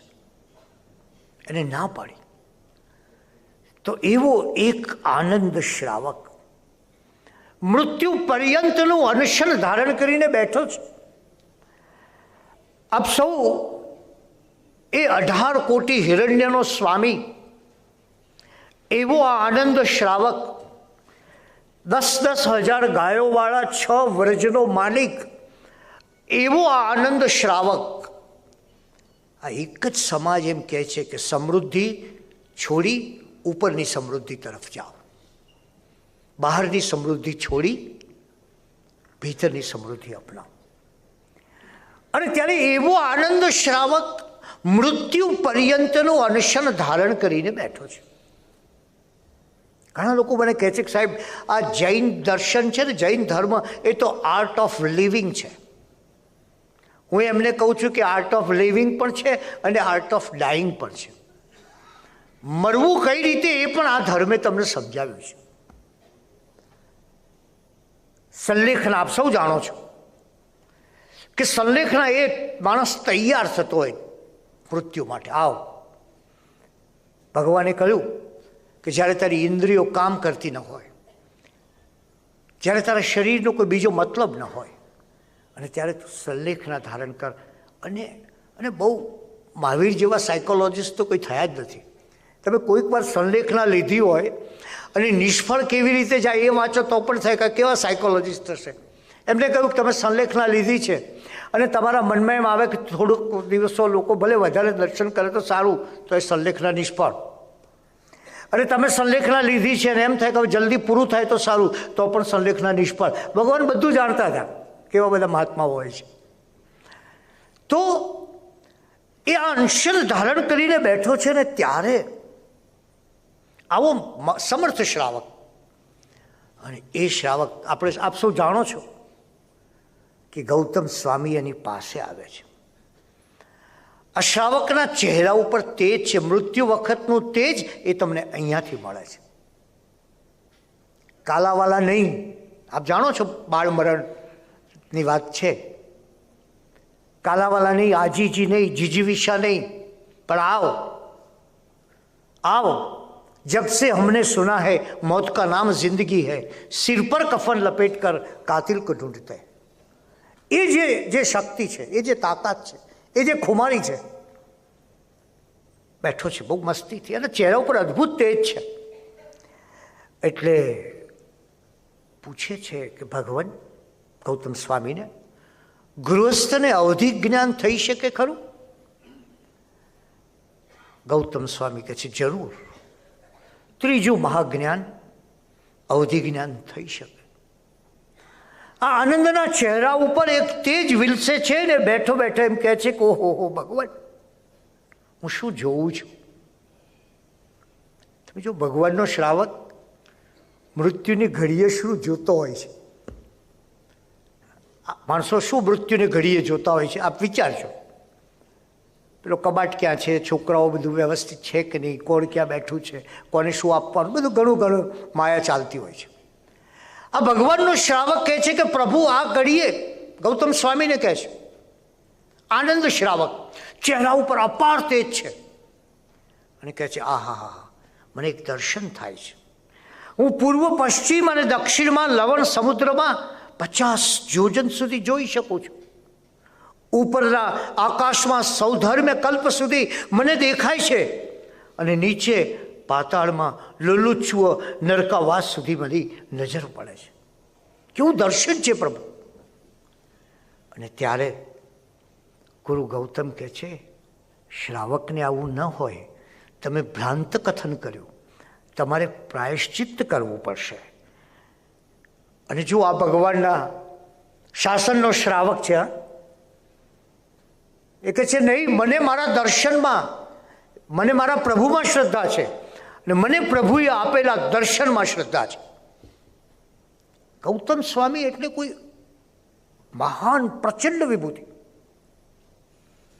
મેં આપને કહ્યું તેમ ભગવાનના પ્રથમ ગણધર, લબ્ધિ રિદ્ધિના સ્વામી, શક્તિ, અમાપ તેજ. અને એને એક શ્રાવક પણ કહી શકે કે આપે ભ્રાંત કથન, આપે ખોટું કહ્યું. તમે વિચાર કરો એ શ્રાવકની તાકાત પણ કેટલી હશે. ત્યારે એને કહ્યું કે તમે ભ્રાંત કથન કહ્યું છે. અને પછી આપ સૌ જાણો છો ગૌતમ પૂછવા જાય છે પરમાત્માને કે શું થાય છે. અને ત્યારે લોકોના મનમાં એવું હોય છે કે ના ના ભગવાન તો કહેશે કંઈ નહીં, હવે વાત પૂરી કરી દે. પણ અને લોકોને પણ થાય છે કે ક્યાં સાધુ શ્રેષ્ઠ ગૌતમ અને ક્યાં શ્રાવક આનંદ. સાગર એ સાગર રહે છે અને ખાબોચિયું એ ખાબોચિયું જ રહેવાનું. એ કંઈ ખાબોચિયું, નાનકડું ખાબોચિયું એ કોઈ સાગર સુધી પહોંચી શકે ખરું? સાગરને પાળ હોય ન હોય, કોઈ બિચારા નાનકડા સરોવરને પાળ હોય. અને માટે જ્યારે પૂછે છે ગૌતમ, ત્યારે વાતાવરણમાં એક ધ્રુજારી હોય છે. શું ભગવાન જવાબ આપશે? અને ભગવાન પોતાના પ્રથમ પટ્ટધરને કહે છે જાઓ ક્ષમા મિચ્છામિ દુક્કડમ કરો. તમે વિચાર કરો કે સત્યની આ કેટલી પરાકાષ્ઠા છે કે જ્યાં પોતાનો પડછાયો કોતો ચાલે ભગવાન. એવા ગૌતમ ગણધરને પણ એમ કહે કે જાઓ ક્ષમા માગી આવો, મિચ્છામિ દુક્કડમ કરી આવો.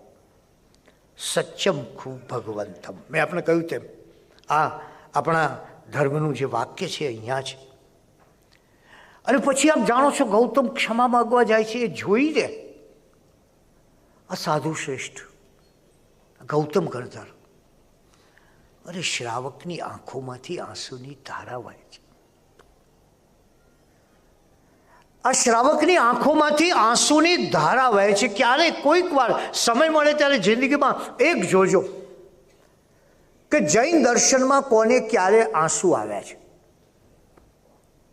મોટો ફિલોસોફીનો અભ્યાસ થશે તમારે કે સંગમદેવને માટે જ્યારે ભગવાનની આંખમાં આંસુ આવ્યા ત્યારે શા માટે આવ્યા? ભગવાનને એમ થયું કે મારે કારણે આ માણસે 6 મહિના સુધી કર્મ બાંધ્યા. એમ આનંદ શ્રાવકની આંખમાંથી આંસુની ધારા વહે છે. ઓહો પ્રભુ, આવું અદ્ભુત શાસન મને મળ્યું છે કે જ્યાં આવા મહાન સાધુ શ્રેષ્ઠ એ એક સામાન્ય શ્રાવકને એની અંતિમ ઘડીએ ક્ષમા માંગે છે. પ્રભુ, આ શાસન એમાં લઘુતા શું છે? કેટલી બધી લઘુતાનો વિજય છે. કેવી લઘુતા છે ગૌતમ સ્વામીની! એક શ્રાવક પાસે જઈ અને મિચ્છામિ દુક્કડમ. જ્ઞાની ગૌતમનો જાય, પ્રભુ મહાવીરનો જાય, એમ કહેતા કહેતા આનંદ શ્રાવકની આંખમાં એક નવું તેજ ચમકે છે. ત્યારે આપ એ વિચાર કરો કે આ જે ક્ષમાનો ભાવ છે, આપણા દર્શનનો ક્ષમાનો ભાવ છે, એના ઉપર ખૂબ ગહન ચિંતન કરવા જેવું છે. આ ક્ષમા જો વ્યવહારમાં આવે તો પણ માણસનું જીવન ન્યાલ થઈ જાય. આ ક્ષમા જો જીવનમાં આવે તો પણ જીવન ન્યાલ થઈ જાય. અને આ ક્ષમા જગતમાં આવે તો પણ જીવન ન્યાલ થઈ જાય. ક્ષમાની વાત બધાએ કરી છે મિત્રો, હિંસાની વાત બધાએ કરી છે, અહિંસાની વાત પણ બધાએ કરી છે. વાત કરવી એક વાત છે અને પરાકાષ્ઠા બતાવવી બીજી વાત છે. આ ક્ષમાની પરાકાષ્ઠા તમને અહીંયા જોવા મળશે. અને એટલે જ આપણને એ જ્ઞાન જ્યોતિ જ્યારે ઋજુવાલિકાના તીરે કેવળ જ્ઞાન પામી હશે અને કેવો એક અદ્ભુત માહોલ રચાયો છે એનો વિચાર કરીએ. જ્ઞાનની જ્યોતિ જાગી, જ્ઞાનની જ્યોતિ જાગી.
અને એક એવા જ્ઞાનની જ્યોત કે જેણે સર્વત્ર સમગ્ર વિશ્વને દૈદીપ્યમાન કર્યું. એક એવું દર્શન કે જે હજારો વર્ષો પછી પણ શાશ્વત રહેનારું દર્શન એ પરમાત્મા ભગવાન મહાવીર સ્વામીએ આપ્યું. અને ત્યારે જેવું એમનું જીવન એવું એક વિલક્ષણ એમનું નિર્વાણ. ભગવાનના નિર્વાણની ઘટનાઓમાં અનેક સંકેતો સમાયેલા છે.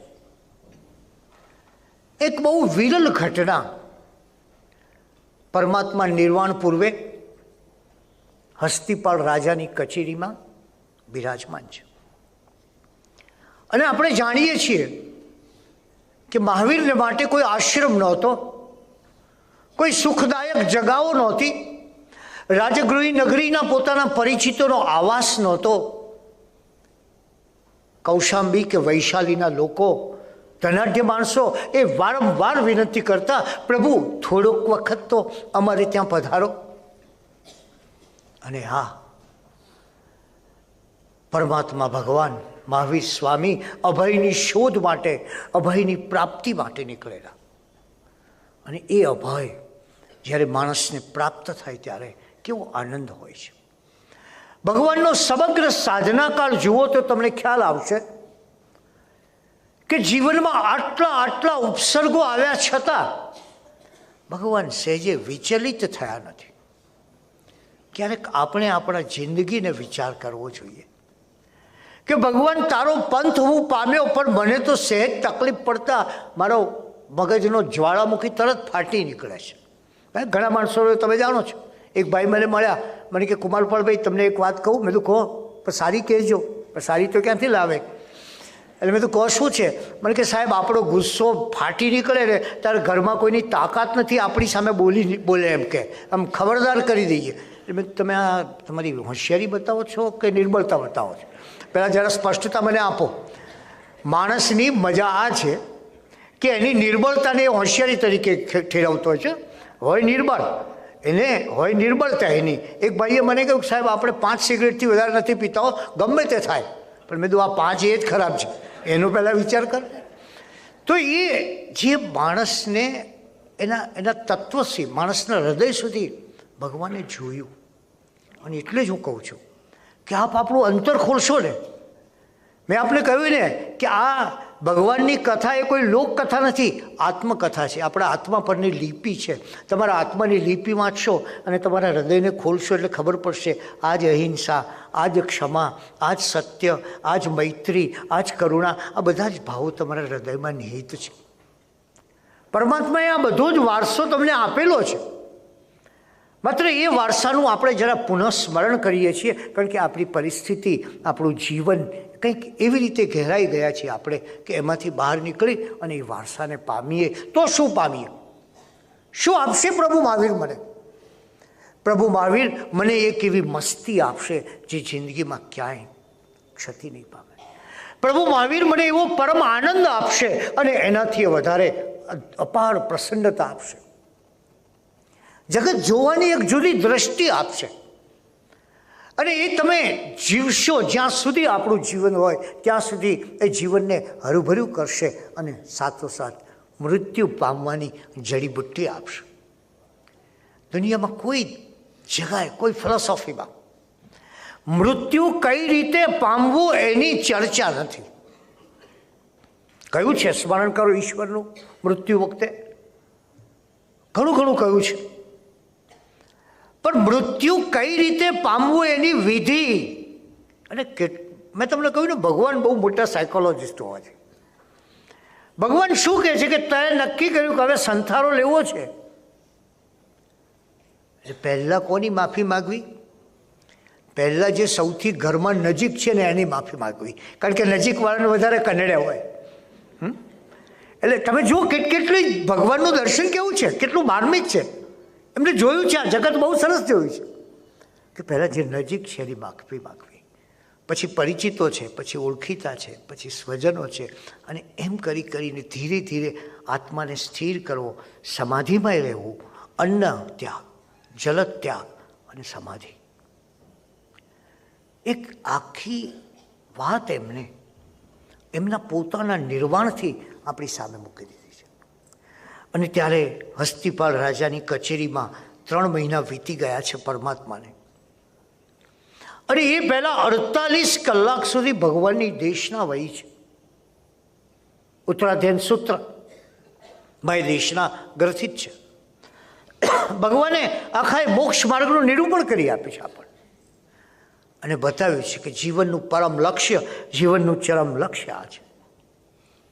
અને ત્યારે એ સમયે સામાન્ય જનો વિચારતા હતા, ઓહો, પ્રભુની અલૌકિક છબી હવે જોવા નહીં મળે અમને.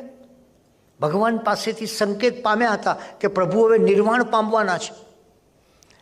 અને ત્યારે વિચાર કરે છે કે યુગો પછી સાંભળેલી આ અમૃતવાણી હવે નહીં સાંભળવા મળે. માણસ પાસે એક વસ્તુ છે, ઘેલછા, રાગ અથવા વ્યક્તિ પૂજા. આ મહાવીરની વ્યક્તિ પૂજા હતી ગૌતમમાં. તમે જાણો છો ત્યાં સુધી ગૌતમને કેવળ જ્ઞાન ન થયું. મહાવીરની છબી પૂજા હતી. અને ઘણા લોકો તો એટલી એ છબી ઉપર, ઘણા લોકો તો ભગવાનની છબી ઉપર એટલા બધા ચંદન લગાડે કે ભગવાન પોતે દેખાય નહીં, એટલે ચંદનના ટેકરા જ દેખાય આપણને. હવે એમાં કોનું દર્શન કરતો હશે એ મને ખબર નથી. ભગવાન બતાવ્યું, બહુ મહાન વાત કરી છે ભગવાને ગૌતમ સ્વામીના આ વિલાપ સમય. તમે જાણો છો એટલે હું બહુ વિશેષ નહીં જોઉં. પણ એમને કહ્યું કે આ પણ એક મોહ છે, એમાંથી બહાર નીકળવાનું છે. કારણ તારે માટે વ્યક્તિ મહત્વની નથી, ભાવ મહત્વનો છે. જૈન દર્શન ભાવ ધારાની વાત કરે છે. મહિમા શેનો છે? તમારે ભાવનો છે. તમારા ચિત્તમાં શું ભાવ છે? અને એટલે જ એ આખી ભાવધારાના મહિમાની વાત ગૌતમ વિલાપમાં ગૌતમને થાય છે. આપ સૌ જાણો છો કે હું નહોતો, ભગવાનના પડછાયાની જેમ રહ્યો, ક્ષણે ક્ષણ રહ્યો, પળે પળ રહ્યો, અને પ્રભુ મને આમ છોડીને ચાલ્યા ગયા. પણ એ ચાલ્યા જવાની પાછળ ભગવાનનો ઉપદેશ છે. ઉપદેશ એ છે, મારે માર્ગે નહીં, મારા તત્વોના માર્ગે ચાલ. अब મહાવીર જે બાજુ ગયો એની પાછળ દોડવાની જરૂર નથી, પણ જે તત્વો મેં મારા જીવનમાં અપનાવ્યા, અજમાવ્યા, આપ્યા, એનો તારા જીવનમાં ઉખાડ કર. કેટલો મોટો ઉપદેશ જરા કોઈક વખત વિચારજો. અને ત્યારે એ ભગવાનની અમૃત વાણી લોકોને થાય છે નહીં સાંભળવા મળે હવે. અને મારે ફરી આપને કહીશ કે ક્યારેક સમય મળે આ ભગવાનની અમૃત વાણી ઉપર આપણે વાત કરીશું. એ માટે મારે વાત કરવી છે કે તમને ધર્મની સાહજિકતા સુધી પહોંચી શકશો. આપણે ક્યાં ક્યાં ધર્મને લપેટી દીધો છે. આપણે તો બધા ઘણા લોકોને સર્ટિફિકેટ આપતા થઈ ગયા છે કે ભાઈ તું નરકમાં જઈશ, તું સ્વર્ગમાં જઈશ. લોકો સર્ટિફિકેટ આપે છે. મને પૂછ્યું છે તમે કેવી રીતે ખબર પડી કે આ નરકમાં જશે? એકવાર ગુરુ ગૌતમ સ્વામીએ ભગવાન મહાવીર સ્વામીને પૂછ્યું, હે કરુણા સાગર, કયા કર્મને લીધે જીવ નરકે જાય છે? કેવો સરસ સુયોગ છે આજે મહાવીર જયંતિનો દિવસ. અને પરમાત્મા આપણને સમજાવે છે. આપણી જાતને આપણે પૂછવું જોઈએ, ટ્રાન્સલેટ કરવું જોઈએ. જીવન એ તો રૂપાંતરની પ્રક્રિયા છે. આપણામાં રૂપાંતર આવે અને ત્યારે ભગવાન એને કહે છે, જે જીવ હિંસા કરે છે, કોણ નરકે જાય છે? જે જીવ હિંસા કરે છે, જુઠ્ઠું બોલે છે, ચોરી કરે છે, પરસ્ત્રી સેવન કરે છે, ઘણા પ્રકારના પાપ અને પરિગ્રહમાં આસક્ત હોય છે, એ રીતે 5 અનુવ્રતે વિરાજે છે, તેમજ અતિ ક્રોધી, અતિ કામી, અધર્મી, અસંબદ્ધ વચન બોલનાર, દુષ્ટ બુદ્ધિવાળા, કૃતજ્ઞ ઉપકારનો બદલો અપકારથી આપનાર કૃતજ્ઞ હોય તે જીવ અત્યંત દુઃખ અને શોક પામીને નરકનો વાસી બને છે. ક્યાં કોઈ ભગવાને મોટી મોટી વાત કરી છે? વેરી સિમ્પલ, બહુ સરળ વાત કરી છે બધી, કે તારામાં આટલા અવગુણ ન હોય તો તું, આટલા અવગુણ હશે તો તું નરકનો ભાગી બનીશ. પણ આપણને થાય કે ભગવાન હવે મહાવીર જયંતિના દિવસે કંઈક સ્વર્ગના ભાગી બનાય એવું તો કહો, અને નરકનું તો જાણ્યું.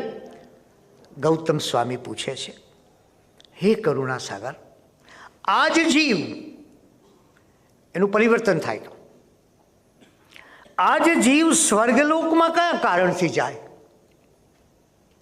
હે ગૌતમ, જે જીવ તપ, સંયમ ચારિત્રમાં અને દાનમાં રુચિવાળો હોય, જે સ્વભાવથી ભદ્ર, સરળ પરિણામી, ભદ્ર સરળ માણસ હોય. આપણે તો માણસને માટાપાટા રમવામાં જ બહુ મજા આવતી હોય છે. હા, ત્યારે કહે છે કે બહુ સરળ માણસ હોય, ભદ્ર સરળ પરિણામી, દયાવંત હોય, શ્રદ્ધાવાન હોય, જ્ઞાન દર્શન ચારિત્રનો આરાધક હોય, તે જીવ મૃત્યુ પામીને દેવલોકમાં ઉત્પન્ન થાય છે. તમે જો કેવી સરળ વાણી છે, કેટલી ગુણમય વાણી. આમાં ક્યાંય એવું નથી કહ્યું મારી પૂજા નથી કરી તો આવી બન્યું, ક્યાંય નથી કહ્યું પરમાત્માએ. મારા ગુણની પૂજા કર, બસ. તો કેટલી, એટલે આ એક આખું દર્શન જ એક વિરલ દર્શન છે. આપ જુઓ, વિચાર કરો કે જે આ વ્યક્તિ નથી, ગુણ છે, ભાવ છે, અને એ ભાવ આપણા જીવનમાં જાગે એટલે આપણા જીવનનું આપોઆપ રૂપાંતરણ છે.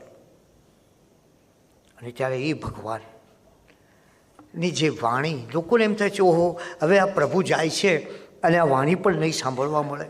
અને ત્યારે તમે જાણો છો, ઇન્દ્રરાજ બહાના હજાર હોતે હૈ, ઘણા બહાના શોધી શકાય. એમ ઇન્દ્રરાજને વળી એમ થાય છે કે પ્રભુ આપના ગર્ભ ચવન કલ્યાણ, આપણો ગર્ભ, જન્મ, દીક્ષા અને કેવળ જ્ઞાન એ બધા હસ્તોત્તરા નક્ષત્રમાં થયા હતા. પરંતુ અત્યારે આપના આ નિર્વાણના સમયમાં એ હસ્તોત્તરા નક્ષત્રમાં ભસ્મગ્રહ સંક્રાંત થાય છે. થોડોક સમય અટકી જાવ તો.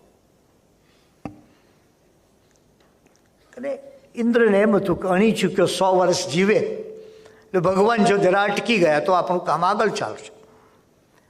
ત્યારે ભગવાને મેઘ સમી ગંભીર વાણીથી કહ્યું, ઇન્દ્રરાજ, મારા દેહ પ્રત્યેનો મોહ આ તજવાનો, બહુ સરસ છે ભગવાન, મારા દેહ પ્રત્યેનો મોહ તને આવું બોલાવી રહ્યો છે.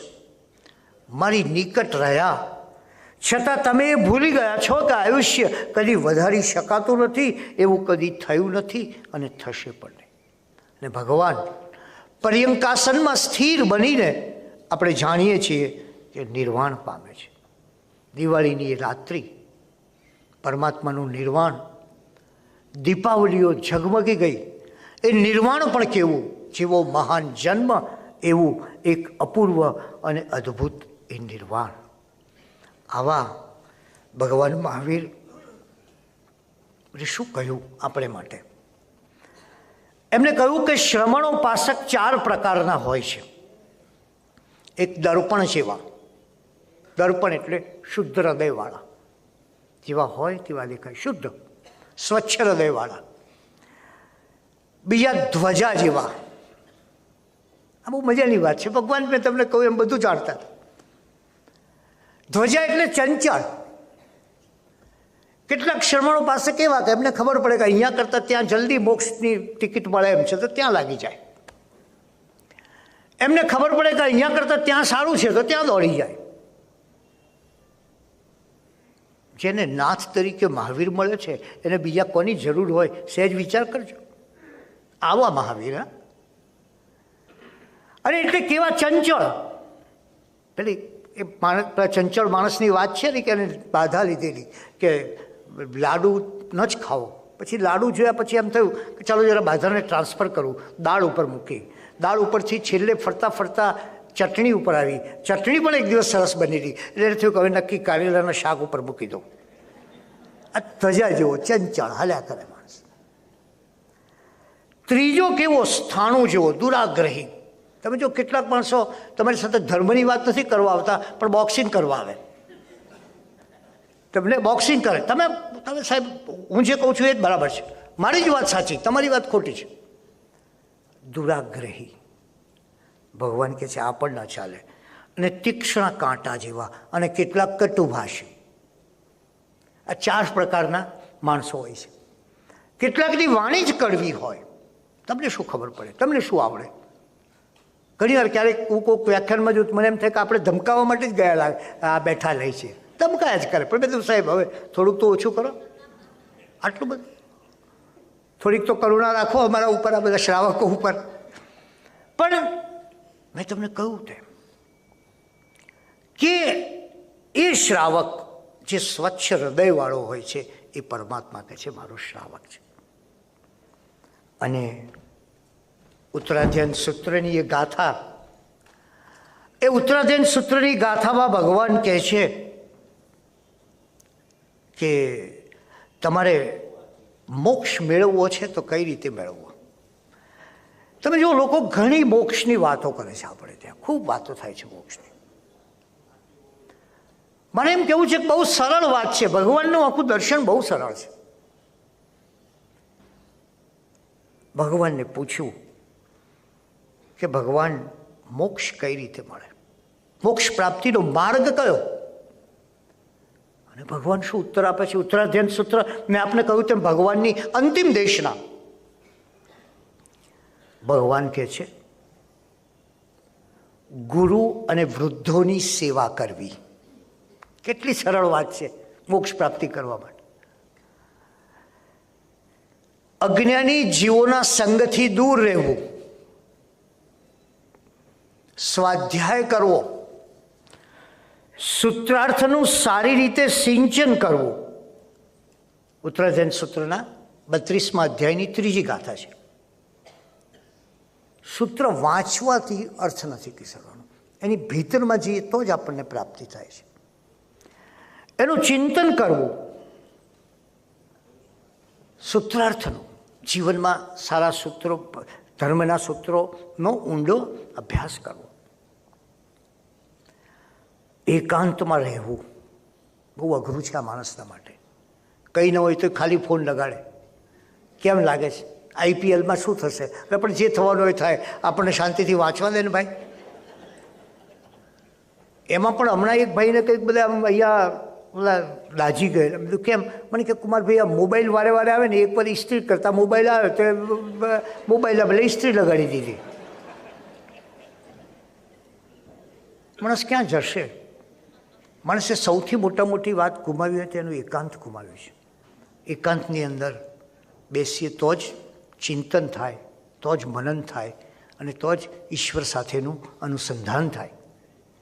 અને ત્યારે ઉત્તરાધ્યાન સૂત્રની આ ગાથા એમ કહે છે કે એકાંતમાં રહેવું અને ધૈર્ય ધારણ કરવું, જીવનમાં ધૈર્યથી રહેવું. માણસ કેટલો બધો અકળાય છે, નાની નાની પરિસ્થિતિથી અકળાય છે, મૂંઝાય છે, ત્યારે ધૈર્ય ધારણ કરવું એ ભગવાન કહે છે મોક્ષ પ્રાપ્તિનો માર્ગ છે. કેટલી સરળ વાત કરી છે પરમાત્માએ, વિચાર કરો તમે. અને ત્યારે ભગવાનને કહ્યું કે ગૌતમ સ્વામીએ પૂછ્યું, કયા કર્મને લીધે જીવ નરકે જાય? તો એમાં હિંસા, અસત્ય, ચોરી, માયાવી, ચાડી ખાનારની સાથે કૃતજ્ઞ હોય એ જીવ અત્યંત દુઃખ અને શોક પામીને નરકમાં જાય છે. મારે આપણે આજે એ કહેવું છે. જોકે એ કહેતા પહેલાં એક બીજું પણ કહેવું છે, અને એ ખાસ તો એ કહેવું છે કે મુંબઈ જૈન યુવક સંઘે બહુ જ મહાન સંસ્થા, પરંપરાવાળી, ગૌરવાન્વિત, ચિમનલાલ ચક્કુભાઈનું સ્મરણ કરીએ, પરમાનંદભાઈનું, આદરણીય રમણભાઈનું, એને આ એક સાહસ કર્યું મારી દ્રષ્ટિએ. હું તો ધનવંતભાઈને કહેલું કે ખુરશીનું ટેબલ આપજો એટલે આપણી વાર્તા ચાલવા માંડશે. પણ એમને પાછું મને પણ બહુ સારી રીતે સુખ અને સગવડ આપ્યા. પણ એના કરતાં વધારે ભાવ, સમાજને કંઈક આપવું છે એ મુંબઈ જૈન યુવક સંઘનો ભાવ એ આમાં સતત પ્રગટ થયો. એટલે હું માનું છું કે આવી સંસ્થાઓ આપણે ત્યાં રેર છે. રેર પણ જરા કહું છું, બહુ 1-2 હશે. આપ સૌનો ખૂબ પ્રેમપૂર્વક આભાર. અને ત્યારે એક શબ્દ ભગવાને વાપર્યો છે, એ શબ્દથી મારી વાત આગળ કરીશ. ભગવાને એક કૃતજ્ઞ શબ્દ વાપર્યો છે, ઉપકારનો બદલો અપકારથી વાળનારો. ક્યારેક હું બેઠો હોઉં છું ત્યારે મને વિચાર આવે છે કે આ ભગવાનનો ધર્મ તમને ન મળ્યો તો શું થાત? એક વખત વિચાર કરી લીધો બસ ઘેર જઈને. જો તમને જૈન ધર્મ ન મળ્યો હોત તો તમે કેવા હોત? જો તમને મહાવીર ન મળ્યા હોત તો તમારી કઈ ગતિ હોત? જો તમને આ દર્શન ન સાંપડ્યું હોત તો તમે કઈ હત્યાઓ કેટલી કરતા હોત? કેવું જીવન જીવતા હોત? કેટલા વ્યસનમાં ડૂબ્યા હોત? કેવા દુરાચારો ચાલતા હોત? અને કેવી અરુચિપૂર્ણ વસ્તુઓમાં આપણને રસ પડતો હોત? ત્યારે હું એમ કહું છું, ભગવાન મહાવીર, તે તો જે અમને આપ્યું છે, અમારા લોહીમાં આપ્યું છે, અમારા સંસ્કારમાં આપ્યું છે, અમારા જીવનમાં આપ્યું છે, અમારી ભાવનામાં આપ્યું છે, એનો બદલો અમે કોઈ સંજોગોમાં વાળી શકીએ એમ નથી. બસ પ્રભુ, તને અમે આજના આ દિવસે પ્રણામ કરીએ છીએ. જય જિનેન્દ્ર.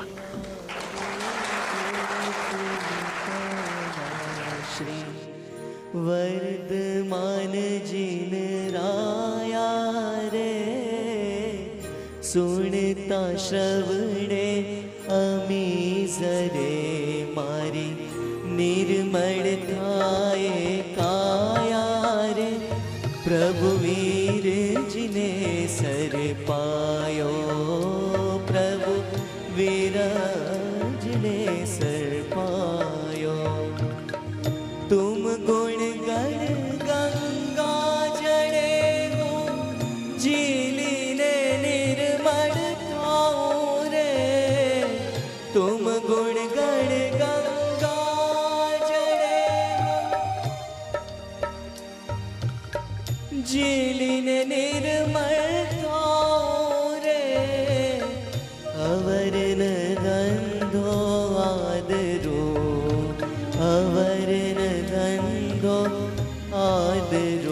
निश दिन तोरा गुण गाऊं रे प्रभु वीर जी ने सर पायो प्रभु वीर जी ने सर पायो।